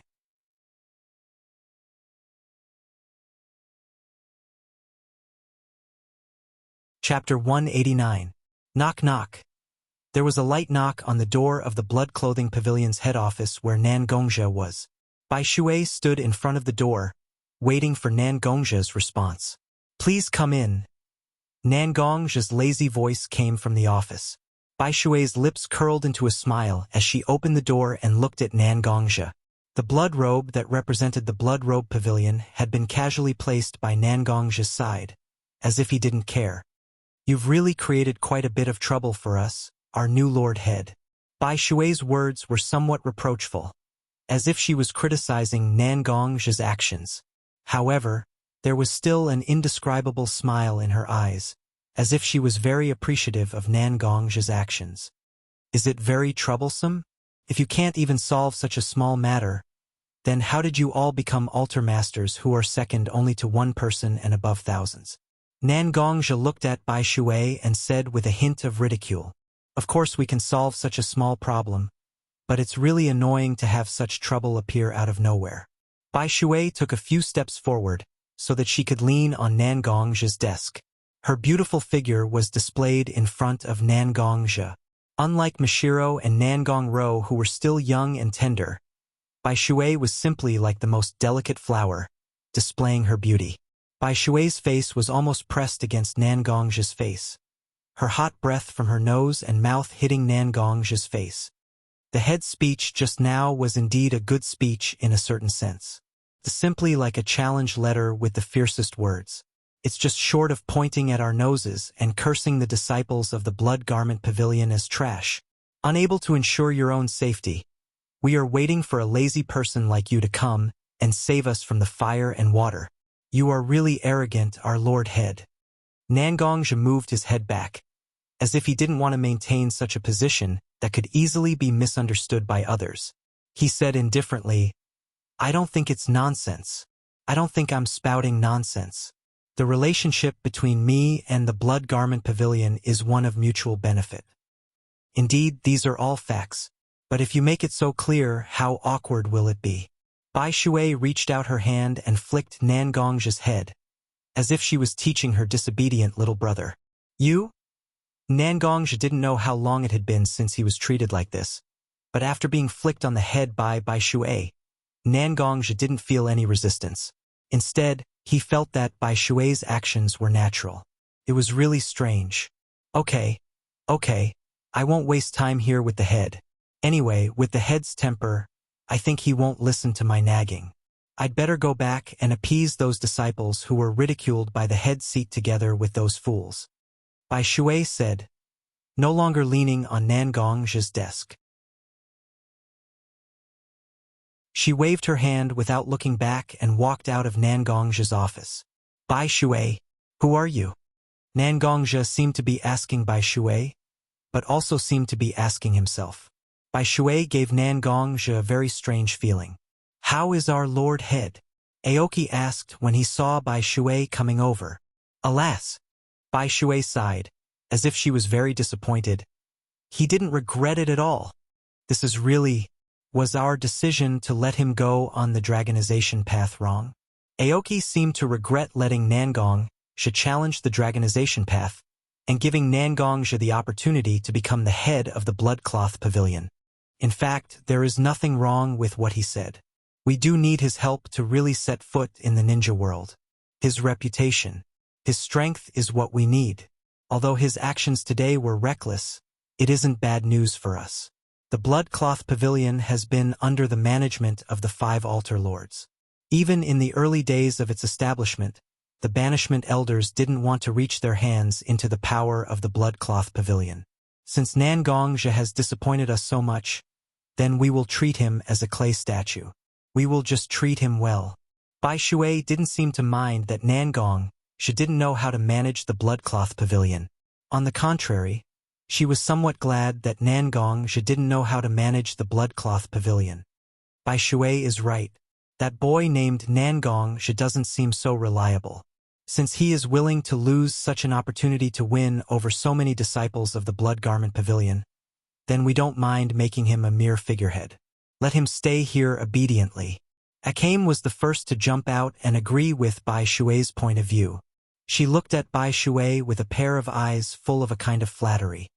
That's the only way. Since he is so useless, he can't blame us for treating him like this.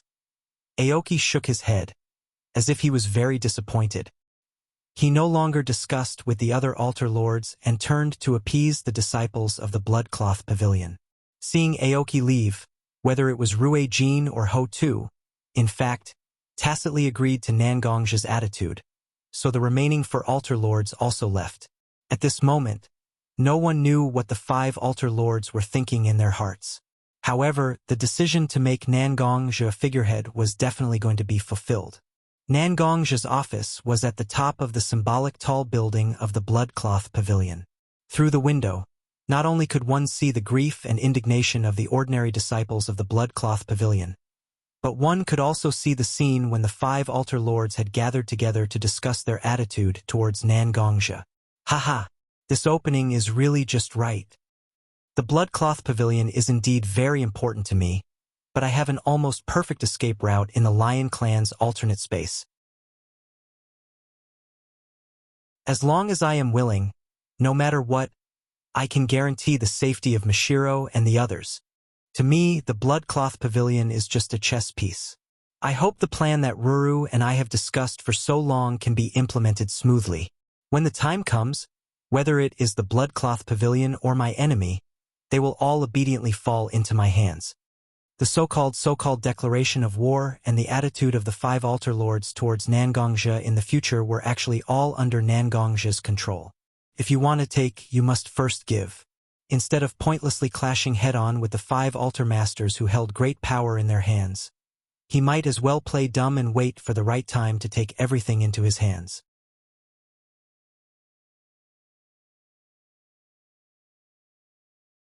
Chapter 190. Pa! A crisp sound came from the window of Nangongzhi's room. At the same time, there was the sound of glass shattering. Nangongzhi, what right do you have to succeed the position of the head of the Blood Garment Pavilion?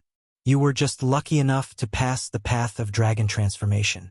To have the opportunity to become the head of the Blood Garment Pavilion is already a blessing that you have cultivated for many lifetimes.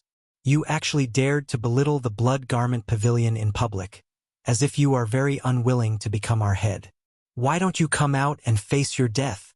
A voice came from the broken window. The voice was filled with grief and anger, as if the thing that he cherished the most had been belittled and insulted. This was the norm for the disciples of the Bloodcloth Pavilion. Almost all of the disciples of the Bloodcloth Pavilion were the earliest disciples of the Bloodcloth Pavilion. Their lives began in the Bloodcloth Pavilion. They grew up in the Bloodcloth Pavilion, became strong in the Bloodcloth Pavilion, and cultivated their own temperament and pride in the Bloodcloth Pavilion. Nangongzhi's ridiculing speech was like a LV. Max. He slammed the disciples of the bloodcloth pavilion to the ground and even stepped on them a few times. Nangongzhi even felt that this group of people had come a little late. It seemed that the appeasement of the 5 altar masters had a little effect. Looking at the angry disciples of the bloodcloth pavilion standing at the entrance of the courtyard where he lived, and a few of them seemed to have responded to his call to follow behind the disciple, Nangongzhi could not help but feel a little funny. Although these people were about the same age as him, and might even be a little older, they did not seem to have much experience in dealing with people.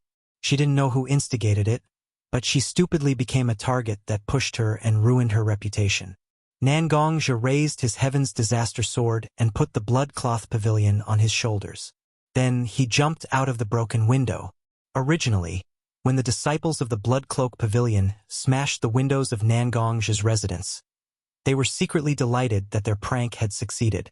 They were also relieved that Nangongzhi had not come out to look for them. After all, the pressure that Nangongzhi released during the enthronement ceremony was something that everyone could feel. How could such a person be defeated by his disciples? Therefore, when Nangongzhi jumped out of the broken window and stood in front of them, Nangongzhi was stunned. The few of them couldn't help but follow the instinctive actions of their bodies and take a step back. Nangongzhi noticed their actions. Nangongzhi couldn't help but sneer at them. He placed the heavenly calamity sword on the ground and placed his arms on the hilt. His eyes looked down at the disciples of the bloodcloth pavilion with a hint of mockery and coldness in his eyes. "Weren't you very fierce just now? She smashed my window, and she's still making a ruckus downstairs. Why did you take a few steps back when you saw me?" When the disciples of the bloodcloth pavilion heard Nangongzhi's mocking voice, they couldn't help but blush. Under the gaze of the others, the disciple who took the lead could only try to overcome his fear. He took a few steps forward and stood in front of Nangongzhi. Did I say anything wrong? Although our bloodcloth pavilion's reputation is not well known, since you're here, you should know how powerful the bloodcloth pavilion is. This is the place where I was born and raised. Every word you said was an insult to the bloodcloth pavilion. Although I know I can't beat you, even if I have to risk my life, I will make you apologize for insulting the bloodcloth pavilion. The words stuttered out of the bloodcloth pavilion disciple's mouth. If it was just based on what he said, perhaps many people would give him a thumbs up and praise him by saying, "What a little hero who doesn't fear power."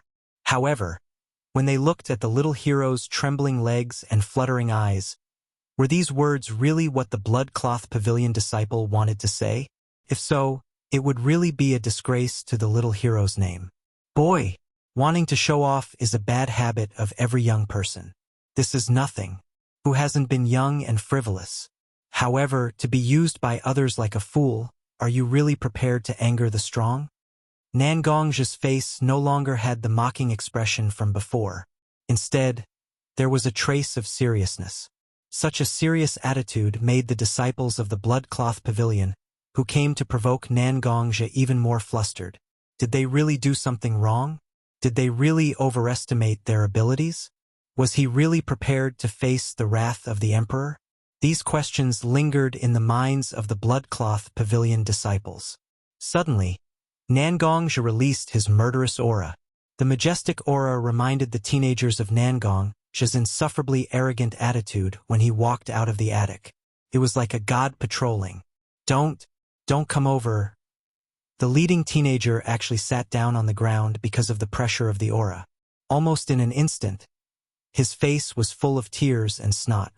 He kicked his legs that had become somewhat weak, only hoping that he could get farther away from Nangongzhi.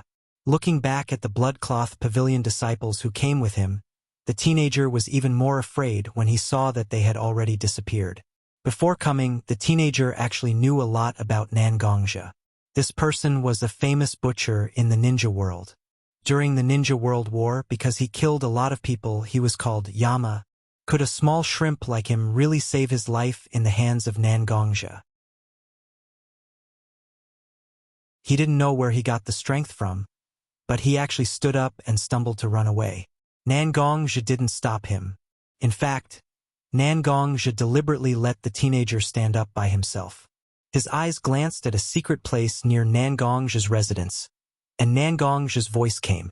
If you have any difficulties in the future, just come to me directly. Such a small shrimp, although I don't care about his life or death, is really troublesome. Nangongja knew that although he didn't deliberately raise his voice, the people hiding in the dark must be able to hear him clearly. Although he said that it was troublesome, did Nangongja really feel that these things were troublesome, so he let the reckless teenager go? No one knew, and no one cared.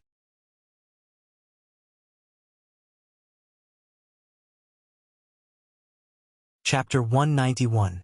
Nangongja was sitting in his office, slowly reading a book that recorded some of the history of the Bloodcloth Pavilion. However, his slightly squinted eyes and long breathing made people feel that he was actually taking a nap. This kind of leisurely time was not as long as Nangongja imagined, because the door of Nangongja's office was violently opened. Nangongja opened his eyes in annoyance and looked at the door lock that was still half hanging on the door. He could not help but light a candle for this devastated door lock in his heart. In front of Nangongja stood a very rough-looking man. It was Qi Yan, the altar master of the Scarlet Flame altar of the Five Elements altar of the Bloodcloth Pavilion. This group of little bastards actually dared to find trouble with you in the middle of the night. See if I don't teach them a lesson. We have to spank their asses so that they know what they should do and what they shouldn't do. Before Nangongja could speak, Qi Yan had already spoken first. It seemed that it was because of the group of Bloodcloth Pavilion disciples who smashed the windows of Nangong's residence last night. Qi Yan, why are you so angry? Calm down, calm down. It's just a group of children fooling around. I didn't even take it to heart, so why are you acting like this? It's just a pity that the door lock of my house has been broken into such a state. Nangong's words were neither salty nor light, which made Qi Yan a little embarrassed. He scratched his head, looking like a simple and honest person. I was so anxious that I actually broke the door of the head's room. I'll go find someone to fix it. You don't have to worry about it. After saying that, Qi Yan had already walked out of Nangong's room. Only the somewhat broken door was left, as if it was still complaining about Qi Yan's atrocities. Qi Yan, haha. Nangongja laughed for no reason, not knowing if he was laughing at Qi Yan or someone else. After the young Bloody Garment Pavilion disciple smashed Nangong's window last night, the 5 altar masters seemed to have strengthened their supervision of the disciples. No one dared to provoke Nangongja again. Just like that, the days passed peacefully. Nangongja also gradually participated in the management of the Blood Garment Pavilion. Although it was said that he was involved in the management, it was actually just Nangongja attending the regular meetings of the altar masters. To the altar masters, it was just another stool at the side of the table. Since the altar masters had already made up their minds to treat Nangongja like a clay statue, they had to act with an attitude that wouldn't affect anything. The meeting was mainly presided over by Old Man Aoki. Perhaps because of his old age, Old Man Aoki spoke like the 3 generations Hokage of Woodleaf. Not only Qi Yan, but even Nangongja was yawning again and again. The Akatsuki organization of the Rain Country has made a commission to our Blood Garment Pavilion. They hope to send a strong person to carry out a mission with them. Qi Yan, Ruei-jin, who are you going to send? Old Man Aoki said to Qi Yan and Ruei-jin. This mission was obviously a bit difficult. Ordinary Blood Garment Pavilion disciples couldn't carry it out, so Old Man Aoki brought it up at the Altar Master meeting. Akatsuki Organization? Hearing this name, Nangongja couldn't help but be excited. A long time ago, Nangongja and Jiraiya went to Mount Myaboku, one of the 3 holy lands, for various reasons. At that time, Liang and Toad Sage had a secret talk for a while. At that time, Liang didn't tell Nangongja the reason, but later, he revealed a little bit of information to Nangongja. That person called Jiraiya will receive a disciple who will save the shinobi world in the future. That is, the so-called Child of Prophecy. After Nangongja learned about this, he collected a lot of information about Jiraiya. Originally, the relationship between Nangongja and Shinakushina was not bad. When he was entrusted by the 3 generations to take care of Shinakushina and her son, Nangongja also got a lot of information about Jiraiya. One of them was that Jiraiya once received 3 disciples in the Rain Country, and these 3 disciples were the founders of the Akatsuki organization. He heard that one of them was killed by the demigod Hanzo the Salamander.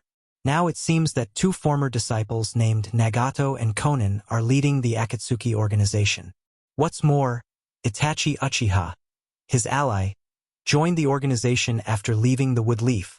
This really piqued one's interest. Oh, have you heard of this organization? Aoki saw that Nangongja actually blurted out the name of the Akatsuki organization, and couldn't help but ask. Indeed, this Akatsuki organization does have a little bit of relationship with me. If you don't mind, let me take care of this Akatsuki organization's commission, right? Nangongja stood up and said to the other 5 altar lords. Originally, several altar lords have their own affairs. Such a commission must be carried out by an altar lord, and it won't be mentioned in the altar lords meeting. Since Nangongja wants to solve this problem, isn't it just right? No objection, since the seat lord wants to go, then naturally we will give it to the seat lord. Akame was the first to express her opinion, as if she was worried that Nangongja would go back on his words. Since the seat lord wants to go, then naturally there is no problem. With the seat lord's strength, dealing with such a small task is naturally easy. Bishui also nodded and said to Nangongja in agreement. Although Ruijin and Ho-Tu didn't speak, they also nodded their heads and agreed with Nangongja's proposal. Letting Nangongja go out for a period of time was naturally good for the altar lords.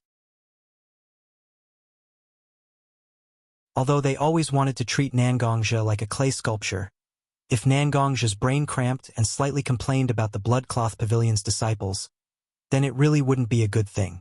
If Nangongja could stay away from the Bloodcloth Pavilion, then it would be even better. In that case, I will trouble the seat lord with this matter.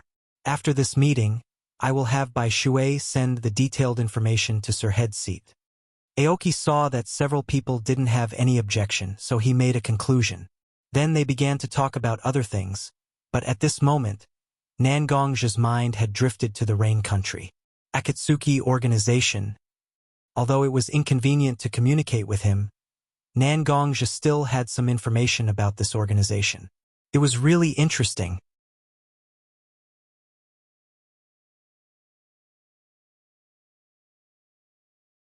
Chapter 192. A gust of wind blew, bringing up the dust on the ground due to the dryness. Although there wasn't much dust, it still made people squint their eyes slightly. Nangongja's body was covered with a white cloak that reached his knees. There was also a hood on the cloak, hiding Nangongja's whole body in the cloak. Nangongja's disaster sword was on his back, revealing only the dark hilt. At this moment, Nangongja was on his way to meet with the members of the Akatsuki. He thought that he would go to the Rain Country to meet with the Akatsuki, but he didn't expect that the Akatsuki's designated meeting place would be the Earth Country. Sure enough, compared to the Fire Country, the Earth Country's climate is a bit harsh. Nangongja complained slightly. In fact, the Earth Country is probably better than the Cloud Country, which is located in the highlands and hills, the Wind Country, which is located in the depths of the desert, and the Water Country, which is surrounded by water. However, compared to the Fire Country, which is the most abundant and comfortable of the 5 countries, there is still a fundamental gap. In the final analysis, the other 4 countries coveted the rich resources and fertile land of the Fire Country, causing wars over and over again. The information given by the Akatsuki was also very simple. They just said that they were going to catch a person and meet him in the Earth Country. Who they were going to catch and what kind of battle plan they had, they didn't disclose any information to the Bloodcloth Pavilion. This shows how careful and cautious the Akatsuki was. Nangongja has been away from the Bloodcloth Pavilion headquarters for nearly a week, and Nangongja himself was already in the hinterland of the Earth Country. Therefore, Nangongja wore clothes that could completely hide him. Nangongja's appearance can be said to be preserved in several ninja villages hostile to the Woodleaf village. Although Nangongja wasn't afraid of facing the Iwagakure people, after all, he was carrying out a mission on behalf of the Bloodcloth Pavilion, so it was best to avoid trouble. Pulling the hood on his head, Nangongja saw the outline of a town in the distance. It seems like it's here? Yes, This town was the place where Nangongja and the Akatsuki's ninja met. I don't know who will come to carry out the mission with me. Can't be Itachi, right? Nangongja was also very curious. In the end, who in the Akatsuki organization would carry out the mission with him? If it was Itachi, then that would be the best, because some things had to be discussed face to face. The town wasn't far from where Nangongja was. Soon, Nangongja arrived at the entrance of the town. After all, this was a time of peace, and there was no huge threat of war between the major ninja villages. It was just an ordinary town, so there was no unusually strict inspection. Nangongja used a little trick to enter the town. Walking in front of a very ordinary-looking house, Nangongja stopped. His eyes narrowed slightly, looking at this very ordinary-looking house very seriously. 1, 2, 7, 14. Is really a tight guard. The Akatsuki has a big plan. In the hinterland of the Earth Country, they can still bring so many ninjas and set up so many hidden sentries. Who do they want to catch? Is it possible that they want to catch the granddaughter of that old man Inoki? Yes. Nangongja was observing the layout of the hidden sentries here. Just a rough observation. Nangongja has already found 14 hidden sentries. Among them, the lowest ninja was an elite chunin. If such people were thrown out to set up hidden sentries, then how strong would the real combat unit be? Moreover, this is the hinterland of the Earth Country. With such a large number of ninjas, it's not so simple to hide from the eyes of the Umbu of Iwagakure. Although Nangongja was very surprised, he was not intimidated to the point of not daring to act. Nangongja directly put his hand on the door of the house, and with a force, the door was directly opened by Nangongja. At the same time, several shadows flashed from the shadows. These ninjas arranged by the Akatsuki to guard the house didn't have the intention to talk to Nangongja. They directly took out their kunai and rushed towards Nangongja. Is this how the Akatsuki treats their guests? Nangongja snorted softly, and his momentum was released without any concealment. Although the ninjas guarding the house were strong, but compared to Nangongja, they were a lot worse. They were directly intimidated by Nangongja's momentum, and even their knees began to tremble slightly. The door of a house in the house was opened, and a female ninja with long purple hair came out. Step back. Although the female ninja's voice wasn't soft, the slightly magnetic voice made people feel that she must be a mature ninja with an extremely firm mind who is used to seeing storms and waves. Several ninjas of the Akatsuki knew that they were not Nangongja's opponent, and their boss ordered them to step back. Naturally, they quickly left Nangongja's range of pressure, and turned into several shadows and returned to their original hiding place. I am Konin of the Akatsuki organization. I don't know which one of the 5 altar lords of the Blood Cloak Pavilion is your distinguished self. Konin looked at Nangongja and asked very calmly. Nangongja was not the enemy of her organization. When Nangongja confronted several ninjas of the Akatsuki organization, Konin already knew. Most of the ninjas of Nangongja's level were not so good-tempered, but Nangongja was obviously facing a sword. But he still didn't kill them, instead he spread his momentum to control several ninjas of the Akatsuki organization. This was like an invitation, making it clear that he wanted the real person in charge to come out and meet with her. A person who didn't have chakra's fluctuation and didn't have any hostility to the Akatsuki organization, using a very simple elimination method. She knew that this person should be the person sent by the Blood Cloak Pavilion to assist her in carrying out the mission. And this kind of strength could only be possessed by the altar lord of the Blood Cloak Pavilion. Listening to Konin's words, Nangongja also restrained his momentum. I am indeed from the Blood Cloak Pavilion, but I am not the altar lord of the Blood Cloak Pavilion. Nangongja gently took off the hood on his head, revealing his face. I am the new leader of the Blood Cloak Pavilion. Nangongja.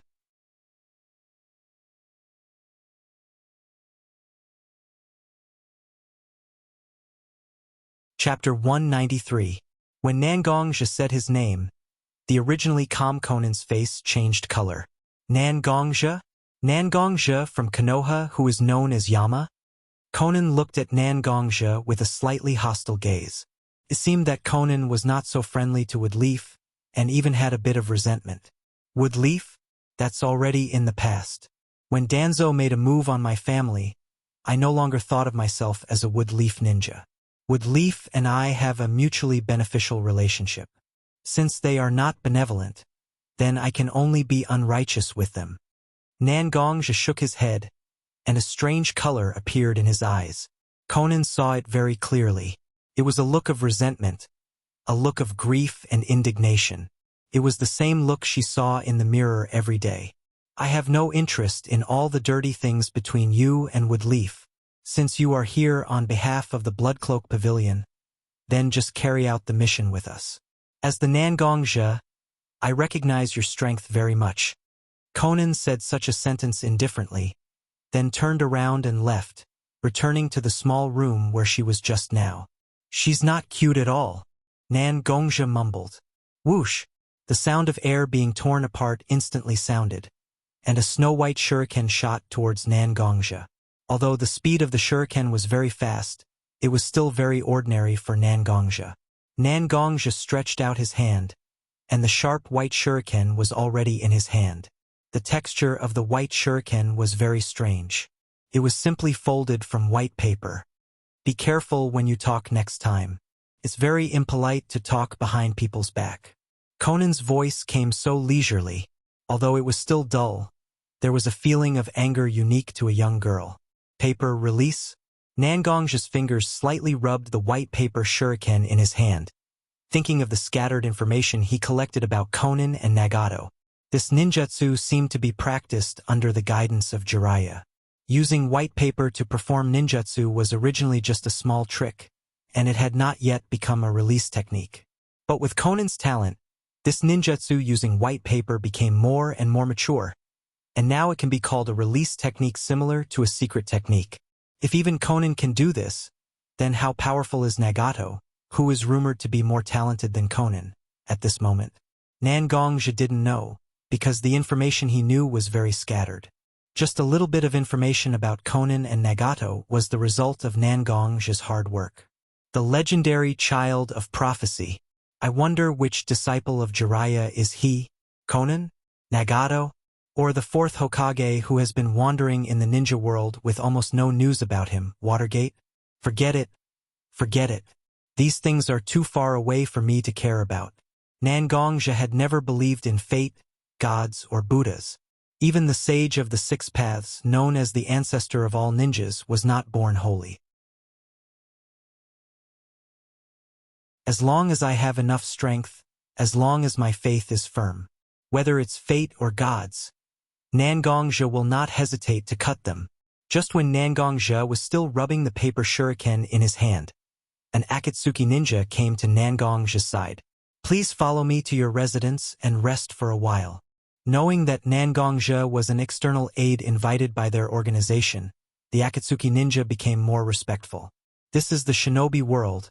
No matter how much you complain about a person in your heart, you can't ignore it. His strength is above you, you have to give him the respect he deserves. Well, lead the way, Nangongja said to the ninja standing next to him. Bloodcloth Pavilion actually chose a leader? This is really bad news. Originally, Bloodcloth Pavilion was managed by 5 altar lords, which in itself will bring a huge loophole to itself. Nagato and Uchiha Madara originally planned to use some means to pull the power of Bloodcloth Pavilion into the Akatsuki. Who would have thought that this Nangongja would pluck the peach instead? It seems that these things need to be discussed at length.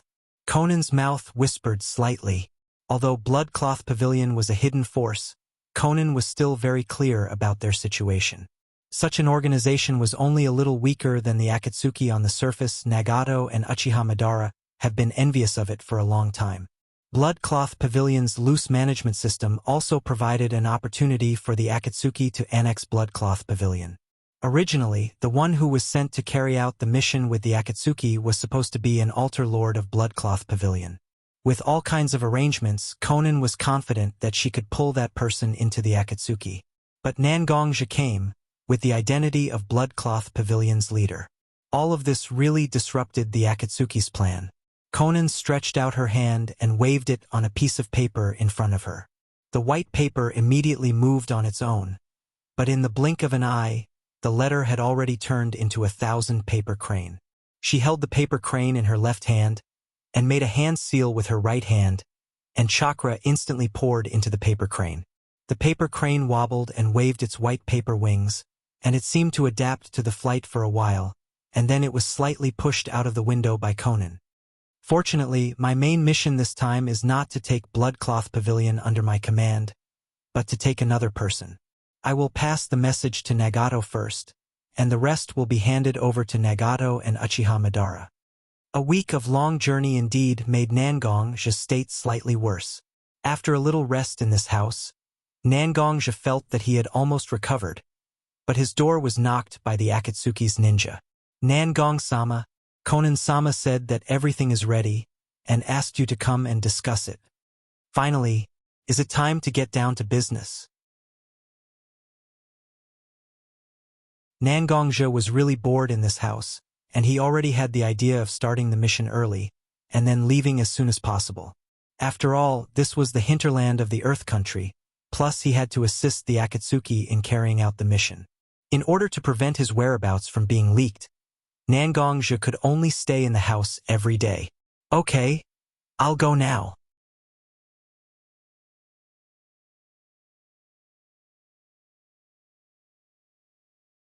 Chapter 194. Nangong-sama, I can only lead you here.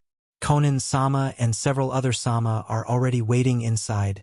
The Akatsuki ninja who led the way was just an ordinary member, so he couldn't enter the meeting room. He could only lead Nangongja to the entrance of the meeting room. It's okay, you can go. I'll trouble you to take care of me these past few days. I'll put in a few good words for you. The ninja who led the way had been taking care of Nangongja's life these past few days, and he took care of him seriously. Nangongja felt that it was necessary to give him some praise. Thank you, Sama. Sure enough, he heard Nangongja's words. The ninja who led the way for Nangongja instantly beamed with joy and looked at Nangongja with eyes full of gratitude. Waving his hand, Nangongja indicated that the ninja can leave first. Straightening his lapel and brushing his somewhat messy hair, Nangongja opened the door of the meeting room. Before Nangongja could greet Conan, a person's voice suddenly sounded. It's you. Nangongja looked towards the direction of the voice and saw a ninja with silver hair who was wearing a black robe with red clouds on it, pointing his finger at Nangongja. In addition to shock, there was also a lot of anger. Who are you? Why are you pointing at me? Who gave you the courage? Nangongja was also a little angry. He didn't even speak, and this person directly jumped out and pointed at his nose. He was giving face to the people of Akatsuki, so they also became arrogant. You actually don't remember me? Very good. Very good. I clearly remember that you cut off my limbs and kicked my head like a ball. This time, I'll definitely let you know how terrifying Lord Evil God is. The silver-haired ninja's face became very ferocious, as if he had gone mad. Break his limbs? Kicking his head like a ball? Why did it sound so familiar? Oh, so it's you. Nangongja recalled the time when he brought little Linger and Mashiro to the country of hot water. It was a bloody battlefield, as well as the young man from the Cthulhuism Society. I didn't expect that you would still be alive after being tortured to such an extent. Do you have the life of a cockroach?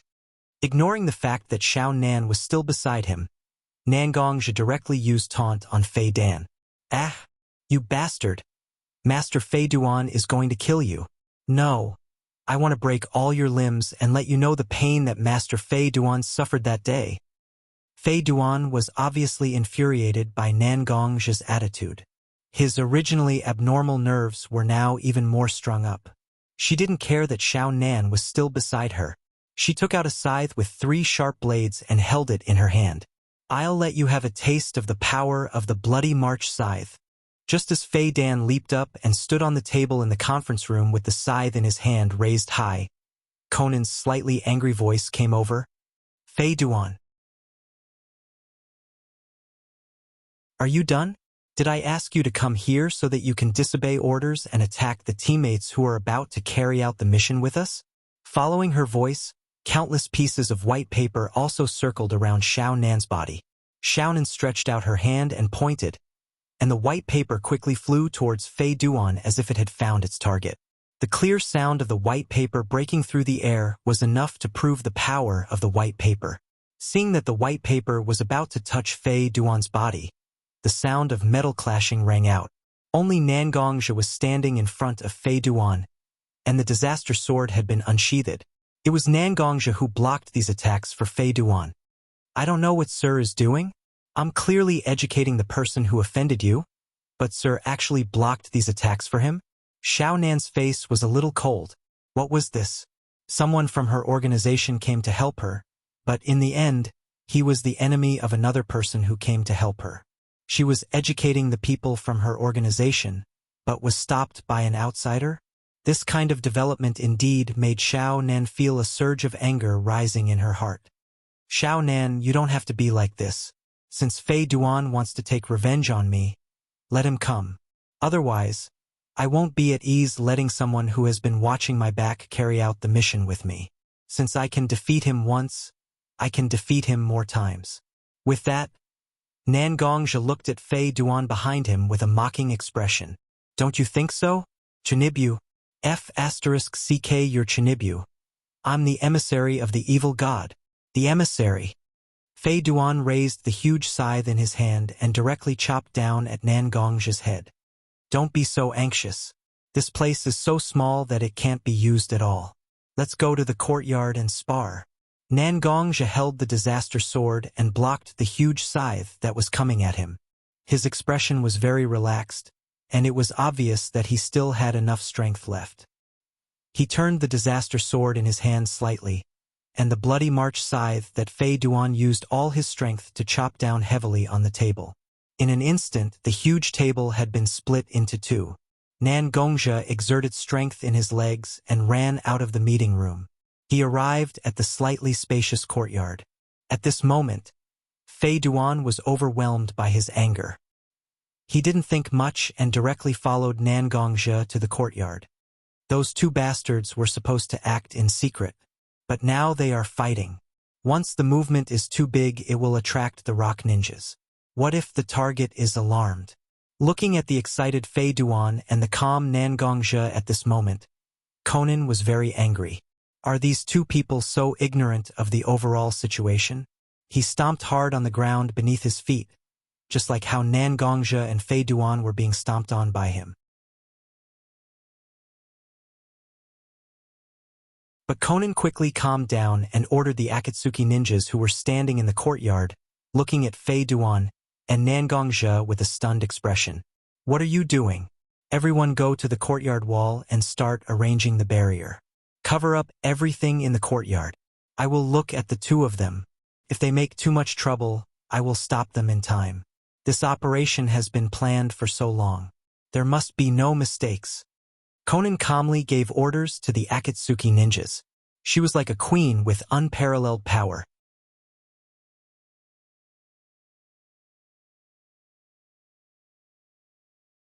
Chapter 195. Although Xiao Nan's queenly temperament was very attractive, neither Nangongzhi nor Fei Duan had the time to appreciate it. The first time the two of them fought was several years ago. At that time, Fei Duan had just completed the sacrificial ritual for the Cthulhu. He had not yet familiarized himself with the Cthulhu's undying ability, so that battle was almost meaningless to the two of them now. Whether it was Nangongzhi or Fei Duan, both of them had grown over the years. The two of them needed to be extra careful in this battle. The bloody March scythe in Fei Duan's hand was slightly glowing with a bloody brilliance under the sunlight. It was obvious that it had drunk the blood of many enemies. Nangongzhi's majestic inner strength and sword energy were also constantly emitted. The originally slightly undulating ground began to flatten under the impact of Nangongzhi's inner strength and sword energy. The battle was about to start. Ha! The confrontation between the two of them was an action that tested the temperament of both sides. Compared to Nangongzhi, Fei Duan was obviously more inclined to launch the first round of attack himself. Fei Duan roared, and the chakra on his body began to flow to his feet and hands, increasing his physical fitness. Even the ground had a small pit because of Fei Duan's power. The bloody March scythe was a heavy weapon, especially when Fei Duan used the chakra to stimulate his body and unleash an extremely tyrannical power. The bloody March scythe almost left an afterimage in the air, and the ear-piercing sound of it breaking through the air was so clear. Nangongzhi knew that if he wanted to defeat Fei Duan, the most important thing was that he absolutely could not let Fei Duan collect his blood. This was the most important rule when dealing with the followers of the Cthulhuism Society. Although he was not the first to attack, Nangongzhi relied on his speed and skills to make his sword speed reach an extremely high level. The sword was like a venomous snake that had been lying dormant for a long time, revealing its venomous fangs, piercing towards Fei Duan from an extremely tricky angle. The two of them were very fast, and in an instant they were already standing opposite each other. At this time, Fei Duan's face revealed a slightly cruel smile. The bloody March scythe's long handle had unknowingly turned into a chain. Originally, Fei Duan was holding the bloody March scythe with both hands and slashing towards Nangongzhi, but now he had already grabbed the end of the chain. The bloody March scythe's speed became even faster under the effect of inertia, and swept towards Nangongzhi's neck. "Oh, you've really learned. But what's the point of such a small trick? Bloody March scythe, bloody March scythes, bloody March scythe, bloody March scythe, scythe, bloody March." But he was still very calm. His rights, he held the scythe, bloody March. Nangongzhi held the heavenly calamity sword simple and unadorned scabbard in his left hand. This was the bloody scythe, the scythe march, the march bloody march, with the was held, s bloody ding. A crisp sound rang out as Nangongzhi blocked the three-moon sickle with his ordinary-looking black scabbard. That's right, the scabbard and the hilt of the heavenly tribulation sword were made of the same material. It was extremely hard. Fei Duan knew that the three-moon sickle wouldn't be of any use this time, so he shook his wrist, wanting to take the three-moon sickle into his hand. "It's useless." Nangongzhi exerted force with his left hand and used a skillful technique to entangle the three-moon scythe with his scabbard. The three-moon sickle seemed to be glued to the three-moon sickle, and there was no way to retrieve it. "Although you have an immortal body, if I were to blind one of your eyes, your battle prowess would definitely decrease a lot, right?" "That's right." Originally, Nangongzhi's sword looked like it was going to stab Fei Duan's abdomen, but Nangongzhi's wrist turned and stabbed Fei Duan's eyes. "Go ahead and try. Do you think I, Master Fei Duan, am so easy to deal with?" Obviously, his weapon had been restrained by Nangongzhi. One of his hands couldn't do anything because he was unwilling to give up his weapon. But Fei Duan didn't seem to be worried that he would be blinded by Nangongzhi at all. Instead, he laughed and ridiculed Nangongzhi. A trick? Nangongzhi knew that Fei Duan must have some tricks up his sleeve. Sure enough, Fei Duan's other hand suddenly took out an iron rod with a sharp spike at the end. It stabbed toward Nangongzhi's body. The iron rod was only about 20 centimeters long. It was just like a strangely shaped dagger. Nangongzhi decided to give up this attack and directly used the heavenly tribulation sword to push away the iron rod. Just as he was about to pull away and make a second attack, the black iron rod suddenly elongated. "Retreat! Retreat! Retreat!" He absolutely couldn't let his blood fall into Fei Duan's hands. Nangongzhi used his internal force to stimulate his legs, and his speed soared again and again. However, the iron rod elongated faster and faster. The iron rod was getting closer and closer to Nangongzhi's abdomen. 3 centimeters, 2 centimeters, 1 centimeter. Seeing that Nangongzhi was about to be stabbed by the iron rod, "Ha ha ha ha, you bastard. Just die under the power of Master Fei Duan and Master Cthulhu." Fei Duan was very excited. He felt that he had won this round. Nangongzhi's panicked movement to avoid the iron rod suddenly stopped. Because of the rapid retreat, his slightly bent body and lowered head were now standing straight. "You think you won?" Fei Duan looked carefully. Although his iron rod was very close to Nangongzhi's abdomen, it still didn't touch Nangongzhi's body. Just a little bit, a little bit. "Originally, I thought that after these few years you should have made some progress. But other than learning these strange moves, it seems that you haven't improved much." Boring, boring. Nangong's face didn't have the nervous expression at the beginning of the battle. Instead, it was very relaxed. As if he didn't put Fei Duan in his eyes, he spoke to Nangongzhe like an elder educating a child. Oh! Back then, you had this expression on your face when you humiliated me to such an extent. I once swore that I must let you have a taste of humiliation. But now, you are still looking at me with this expression. What do you have? What do you have? Master Fei Duan, even if I get seriously injured, I will let you know how powerful I am. I will let you experience the power of Lord Evil God.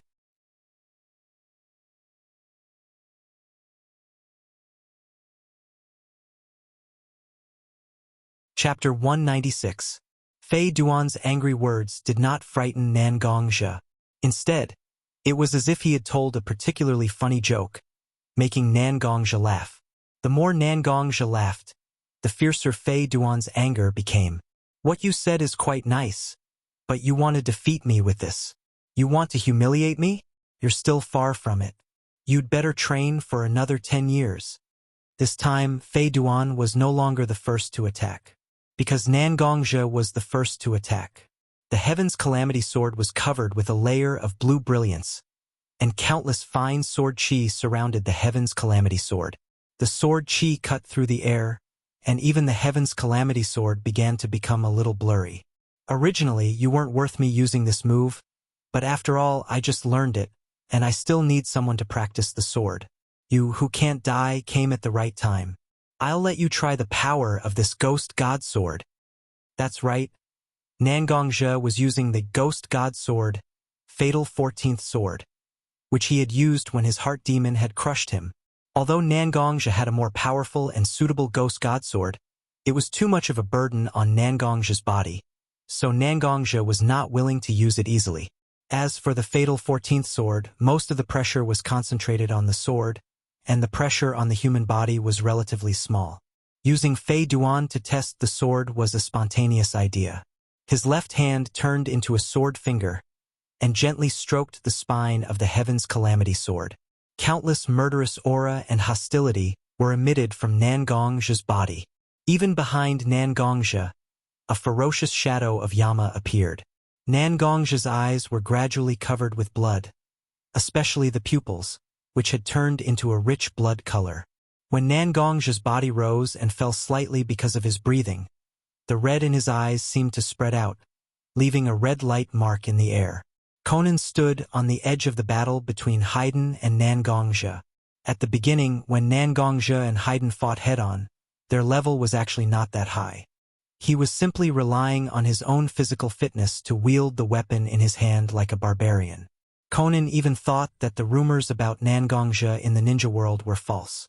Legend has it that Nangongzhe's teachings, and even better than white, such a battle was really disappointing. However, when Nangongzhe's Heavenly Calamity Sword was covered with internal energy and sword energy, Xiao Nan finally understood. The only one who had truly used his full strength was actually Flying Duan. Nangongzhe just played with Haydn and wanted to test Haydn's strength. Whether it was Nangongzhe's murderous aura and hostility, or Nangongzhe's state at the moment, Conan was shocked. Even Nagato, who had the Rinnegan, and the masked man who called himself Uchiha Madara, they didn't have the same state as Nangongzhe when fighting. If she had to use a word to describe it, perhaps only born to fight was appropriate. Putting everything aside, whether it was his own body or all his emotional fluctuations have been removed from Nangongzhe's body. At this time, Nangongzhe just wanted to stab with his sword. Haydn was trapped by Nangongzhe's murderous aura and hostility. It was as if the surroundings were filled with cement, and he couldn't move at all. There are many genjutsu that can do this, such as some of the secret genjutsu of Konoha Village's Yugi family. If it was in genjutsu, then there were naturally many ways to solve it. But Nangongzhe at this moment was purely relying on his murderous aura and hostility to deter the opponent. Unless the opponent's murderous aura and hostility surpassed Nangongzhe's, or there was a crushing gap in strength, there was no way to get rid of Nangongzhe's comfort. Obviously, Haydn didn't meet any of the conditions mentioned above. Conan wanted to go up and stop the battle between the two people. The real mission hasn't started yet, but they were already in a mess. Not only would it have no good impact on the later mission, but more importantly, it would weaken the strength of their side. Their target wasn't someone who was easy to deal with either. It wasn't a good sign to let their strength weaken at this time. But when Conan walked to the edge of the space formed by Nangong's murderous aura and hostility, Conan found that even she had no way to invade and stop Nangongje and Haydn. Sigh. This matter was troublesome. Fortunately, Haydn was immortal. So be it, let Haydn have a good taste of his lesson. Could also be considered as Haydn restraining his bad temper, right? Conan couldn't take any action, and Haydn couldn't even move. He could only watch as Nangong's sword got closer and closer to him. Haydn could already feel the chill on the sword's edge. His body, which had become slightly sluggish because of his immortal body, was now extremely sensitive to the dangerous aura on the sword's edge. His hair stood on end just like that. Haydn's eyes could still move, and Haydn's thoughts could still move. Nangong's sword would directly pierce through his throat. Haydn guessed. Haydn could almost imagine his throat being pierced, and his blood constantly gushing out from his throat. That feeling of suffocation, that feeling of his body losing its warmth. A kind of fear burned in Haydn's heart like a fire. He didn't feel the usual pleasure of facing death with the enemy when he was injured. There was only the fear of being injured and the helplessness of not being able to control his life in his own hands. It was really a very annoying feeling. Haydn could only close his eyes as if he had accepted his fate. Anyway, he couldn't escape Nangong's attack. At most, it would be like a few years ago where Nangongje cut off his limbs. So what if it hurt a little? 1 second, 2 seconds, a long time had passed, but Haydn still didn't feel the sword cutting through his body. Strange? What was this bastard Nangongje doing? Fei Duan could only slowly open his eyes, wanting to see what his enemy was doing. Nangongje's smiling face was reflected in Haydn's eyes. The Heaven's Disaster sword's edge was only a little away from Haydn's neck, just hanging there. Was this bastard Nangongje humiliating him? This was the only thought left in Haydn's mind.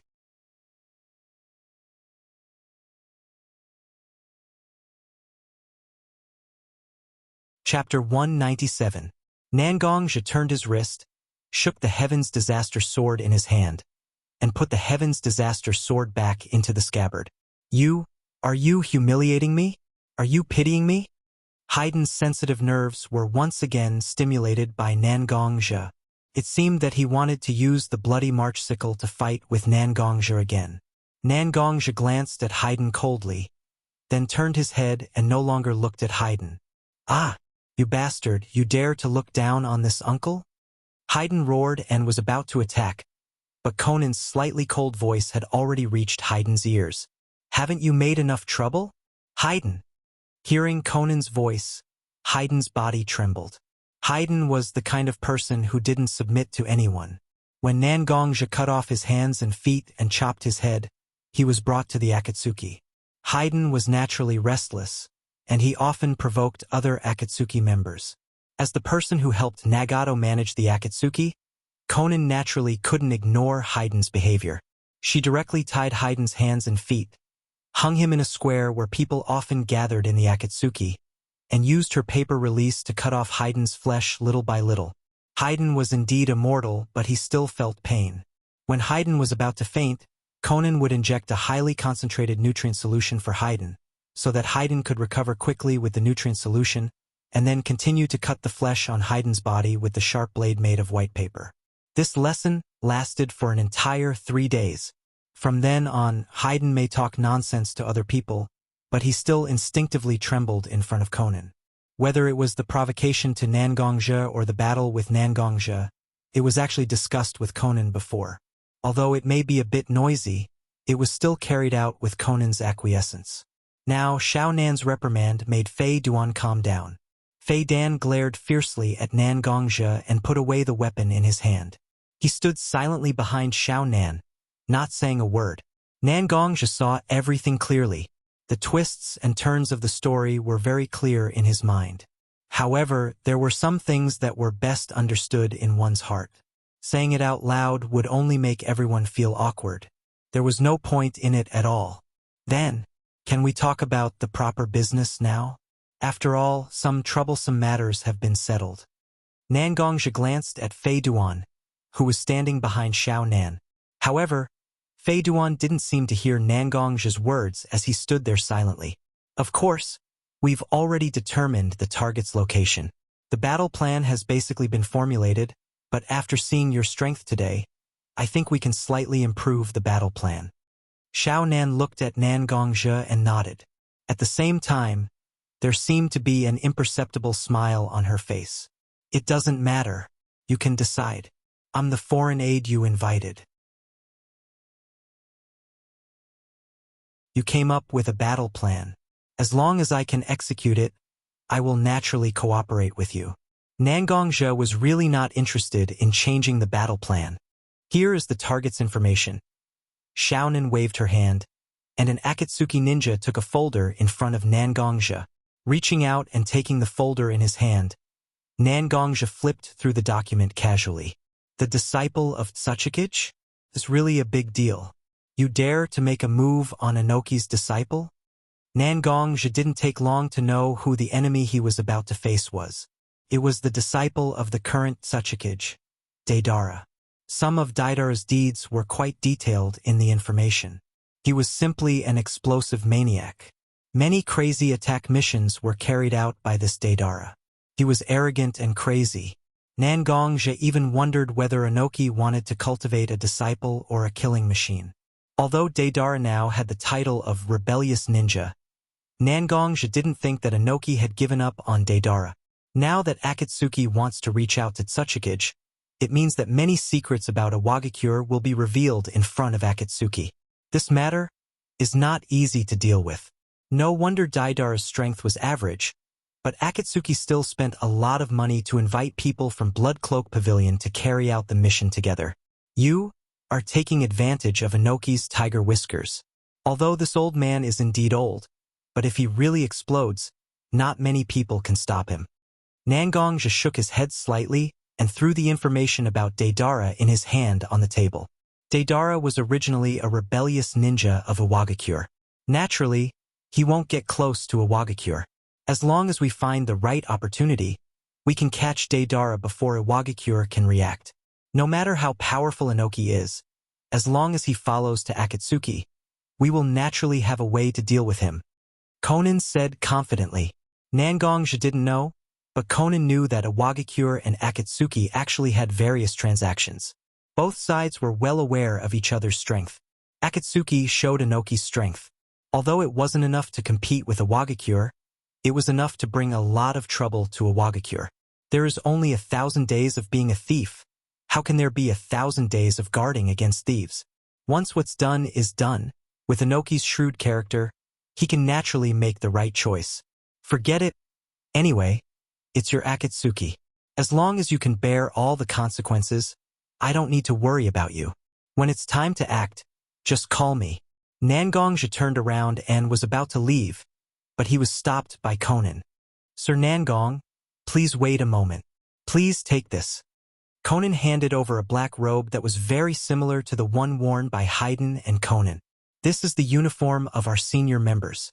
Since you are now employed by us, why don't you wear it when performing tasks? It can help you hide your appearance. It's always good to have less trouble. He didn't know if Conan had investigated Nangongzhi, but she knew that Nangongzhi was afraid of trouble. Nangongzhi didn't know how to refute this. He could only take the black robe from Conan's hand, nodded, and left.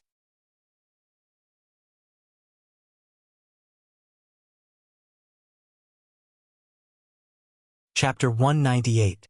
Time always moved forward on its own, not allowing anyone to explain. The sun set in the west, and the moon rose in the east. The stars in the sky embellished the black curtain, emitting their own brilliance.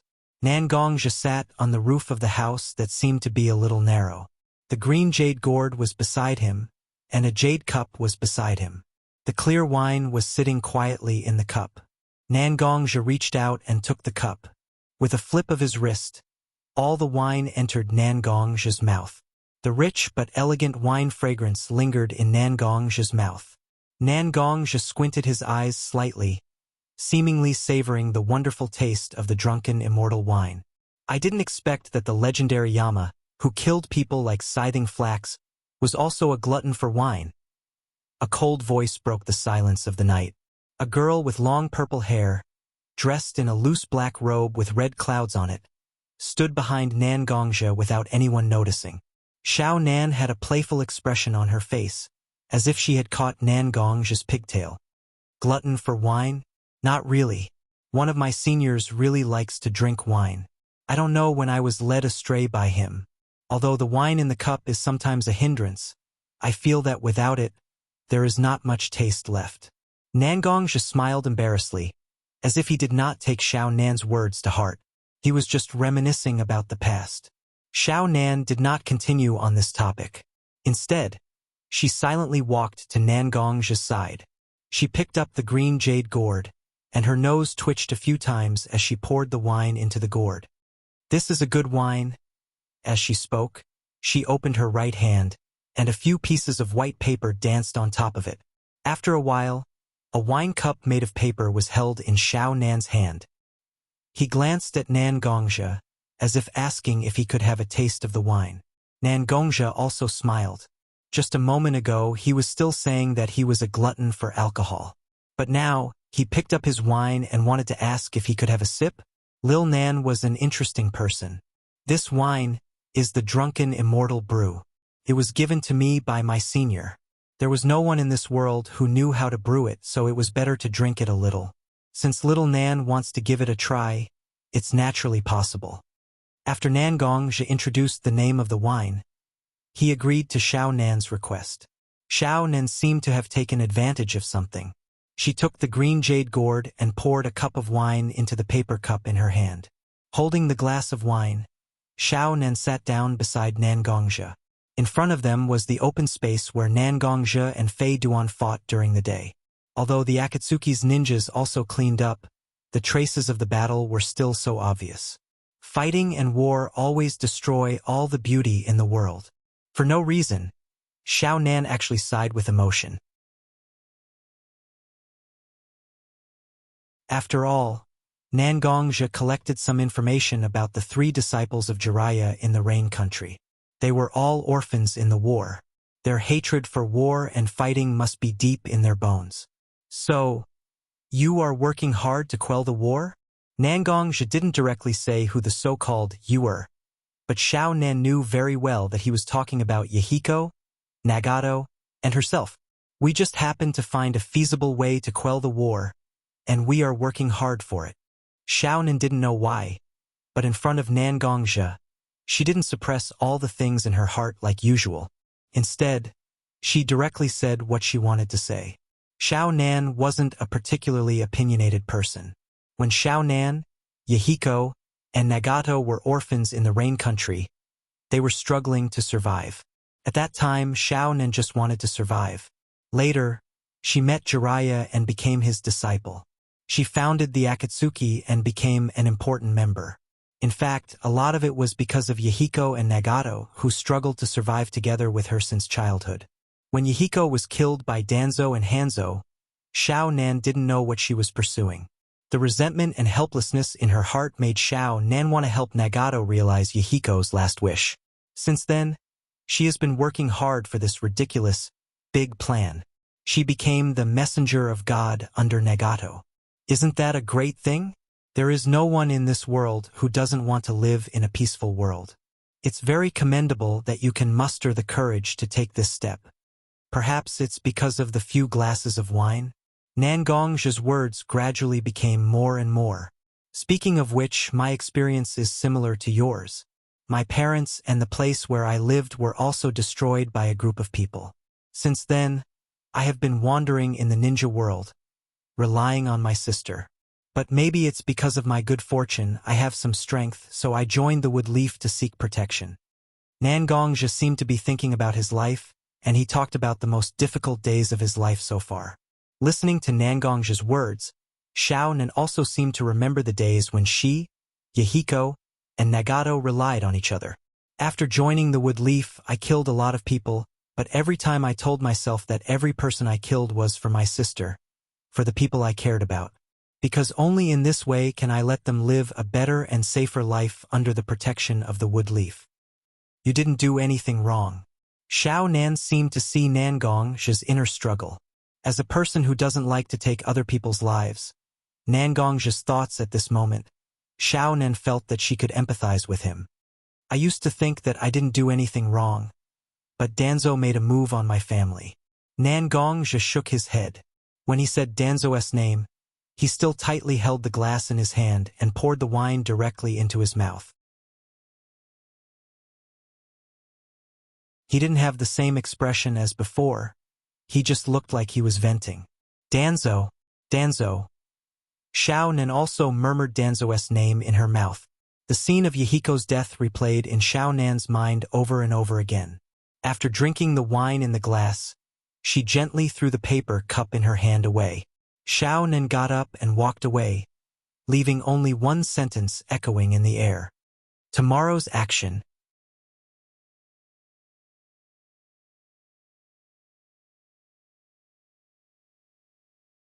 Chapter 199. Nangongja was waiting for the target to be lured over by Akatsuki's ninjas. Along with Nangongja, Haiden and Conan were also here to ambush him. In the ninja world, when there is an absolute gap in strength, the number of people doesn't have much meaning. It's like Akatsuki has arranged dozens of almost elite ninjas to besiege Deidara, but they don't expect them to have any achievements. They are all bait to attract Deidara. Get ready. The target is about to enter the visible range. Nangongja heard a faint voice with a few traces of coldness. Turning his head, Conan was also staring at him. Nodding, Nangongja signaled that he understood. Before Nangongja could say anything, a huge explosion sound came from the distance. You dregs, you dare to provoke Deidara? I will let you see how powerful the art of explosion is. A blond man riding a big bird that seemed to be made out of mud shouted loudly. And the several ninjas of Akatsuki organization were also injured, and their faces were covered with dirt. Nangongja couldn't help but look at Haiden, who was also ambushing on the other side. Sure enough, this group of Chinibu likes to call themselves uncle? Haiden also noticed Nangongja's gaze, although he didn't know what Nangongja was thinking. But Nangongja's face was still so annoying in Haiden's eyes. If it weren't for Big Sister Conan here, I wouldn't want to have a good fight with you. Uncle Haiden must beat your face with a smirk until it bleeds. Haiden's heart was crazy at this moment, and he seemed to have forgotten that he was almost pressed to the ground by Nangongja. In fact, Conan's plan for Nangongja and Haiden is quite simple. Nangongja will face Deidara head-on, and Conan will wander around and try to take away Deidara's blood, and then Haiden will use Jutsu, death spell, to directly make Deidara lose his combat power.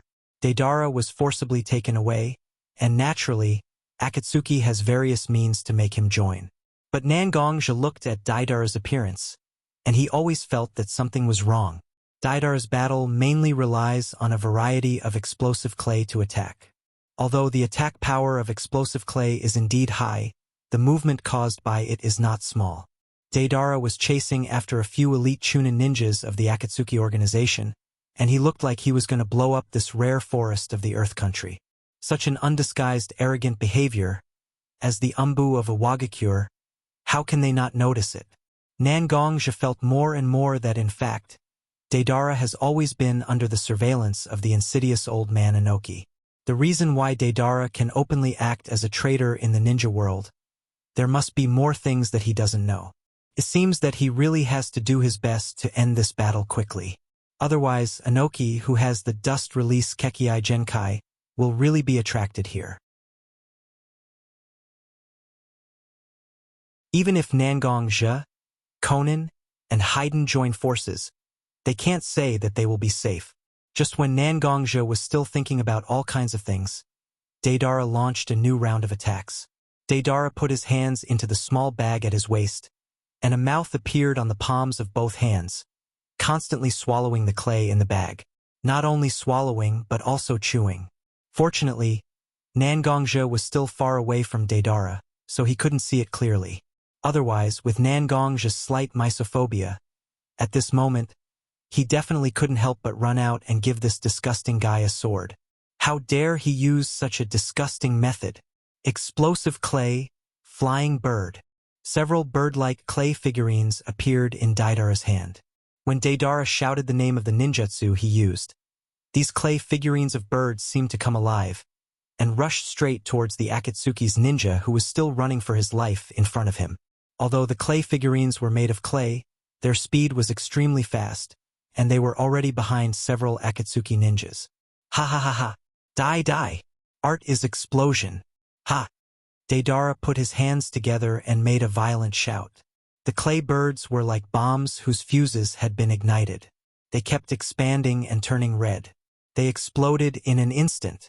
The Akatsuki ninjas, who were followed by the clay figurines, were naturally the first to bear the brunt.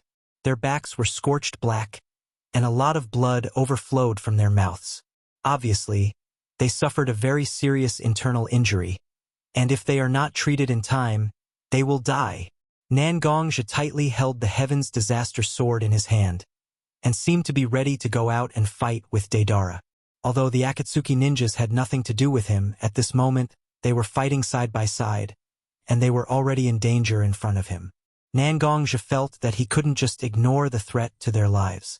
However, Conan's cold eyes were only staring at Nangongja, and her eyes obviously wanted to prevent Nangongja from going out. Is this the person who said to me last night that she would save the ninja world and quell the war? Nangongja's heart was inevitably disappointed. Through the continuous sacrifice of trusted people, people continued to lose their lives, and the flow of blood in exchange for peace. Can it really be a long-term peace? Suddenly, Nangongja felt that he had actually seen what kind of organization the Akatsuki was through such a little detail.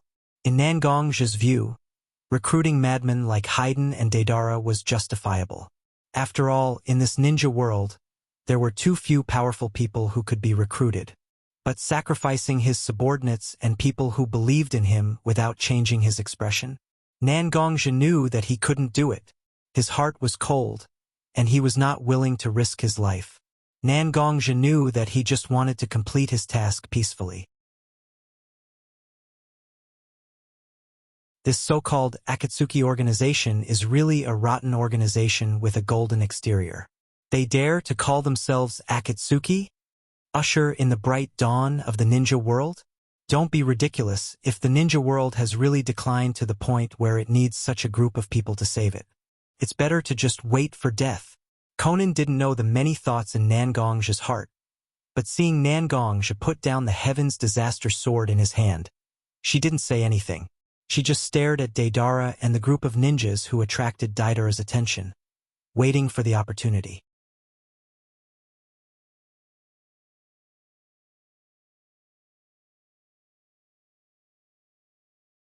Chapter 200. Deidara was getting closer and closer to the place where Nangongja was, but every time he got a little bit closer, an Akatsuki ninja would get injured or even die. Although Nangongja was determined not to care about their life and death, but every time Akatsuki ninja's aura got weaker and weaker, Nangongja's heart also became colder and colder. The favorable impression of the Akatsuki organization that had just been born was being worn down little by little like this. Finally, when the ninjas of Akatsuki organization were either dead or injured, only 2 or 3 of them were left, Deidara finally came down from the back of that big bird he was riding. Standing in front of the few remaining Akatsuki ninjas, he said with a somewhat crazy face, "It's been a long time since someone dared to provoke this uncle. Since you came, then have a good taste of this uncle's means. So that, in the future, no matter what kind of trash dare to disturb this uncle." Deidara's palm's mouth was constantly squirming, and in Deidara's hand appeared several freehand-looking spider clay sculptures. See one clay spider. He threw those clay spiders at his feet and made 3 hand seals. The spiders were injected with vitality and began to slowly crawl toward the mouth of Akatsuki ninjas.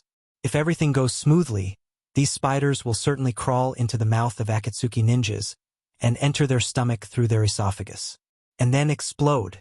The power of clay spiders is not big, but after entering the human body and then exploding, it will only make people feel that their vitality is leaving the body.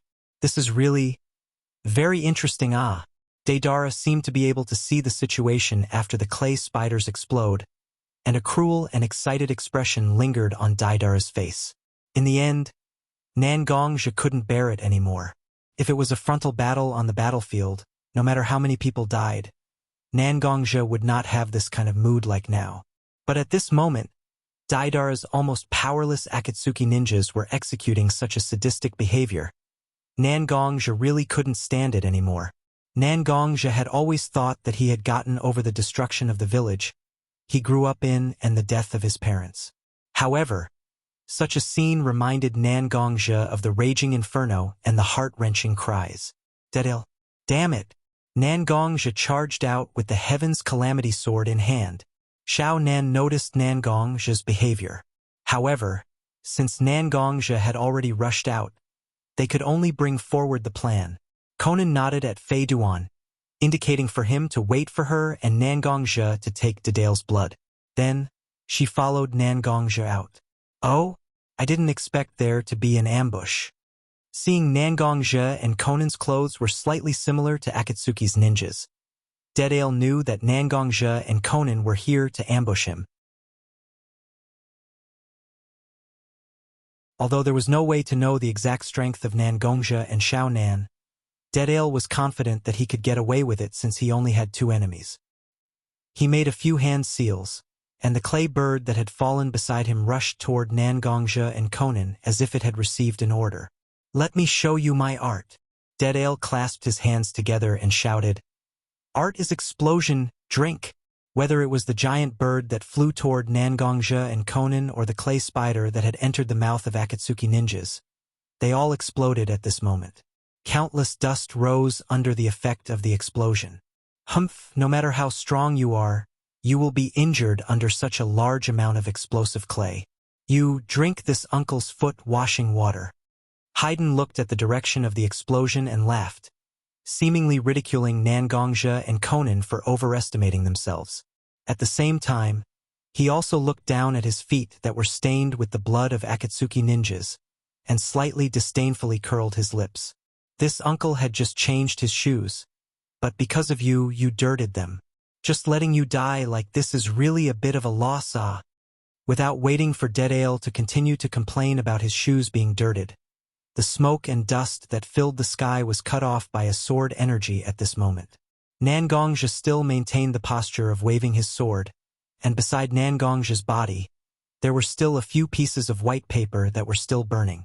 Obviously, Conan used her paper ninjutsu to know that a layer of wall had blocked the explosion of the clay bird for Nangongja. At this moment, a pair of snow-white wings made of white paper had grown out of Conan's back, and even Conan's face seemed to have changed, as if a piece of paper had been peeled off. Dedale, on behalf of Akatsuki, I welcome you to join the embrace of God. At this moment, Conan was like a messenger of God, floating in the air. Her face was full of coldness and pity, like an angel who was appointed by God to come to the earth. God? I don't know how gorgeous it would be when God explodes. Hearing Conan say the name of God, Dedale not only didn't have a little bit of timidity, but as if he had thought of a good idea, his face was full of excitement. If he could blast a god into the sky, how beautiful would that be? Blasphemous people of God, I will bestow you the punishment of God. Nangongja was slightly speechless looking at Conan. Although he knew that Conan's nickname was God's messenger, but it was the first time that Nangongja had seen Conan become a fraud. He was simply a fraud who had reached a certain level. Ha ha ha ha, I'll start with you, God's messenger. Dedale, who had been hiding behind his back, suddenly opened his hands, and white clay unceasingly spat out from his palms. This clay seemed to have received guidance, and slowly formed a dragon-shaped clay sculpture behind Dedale.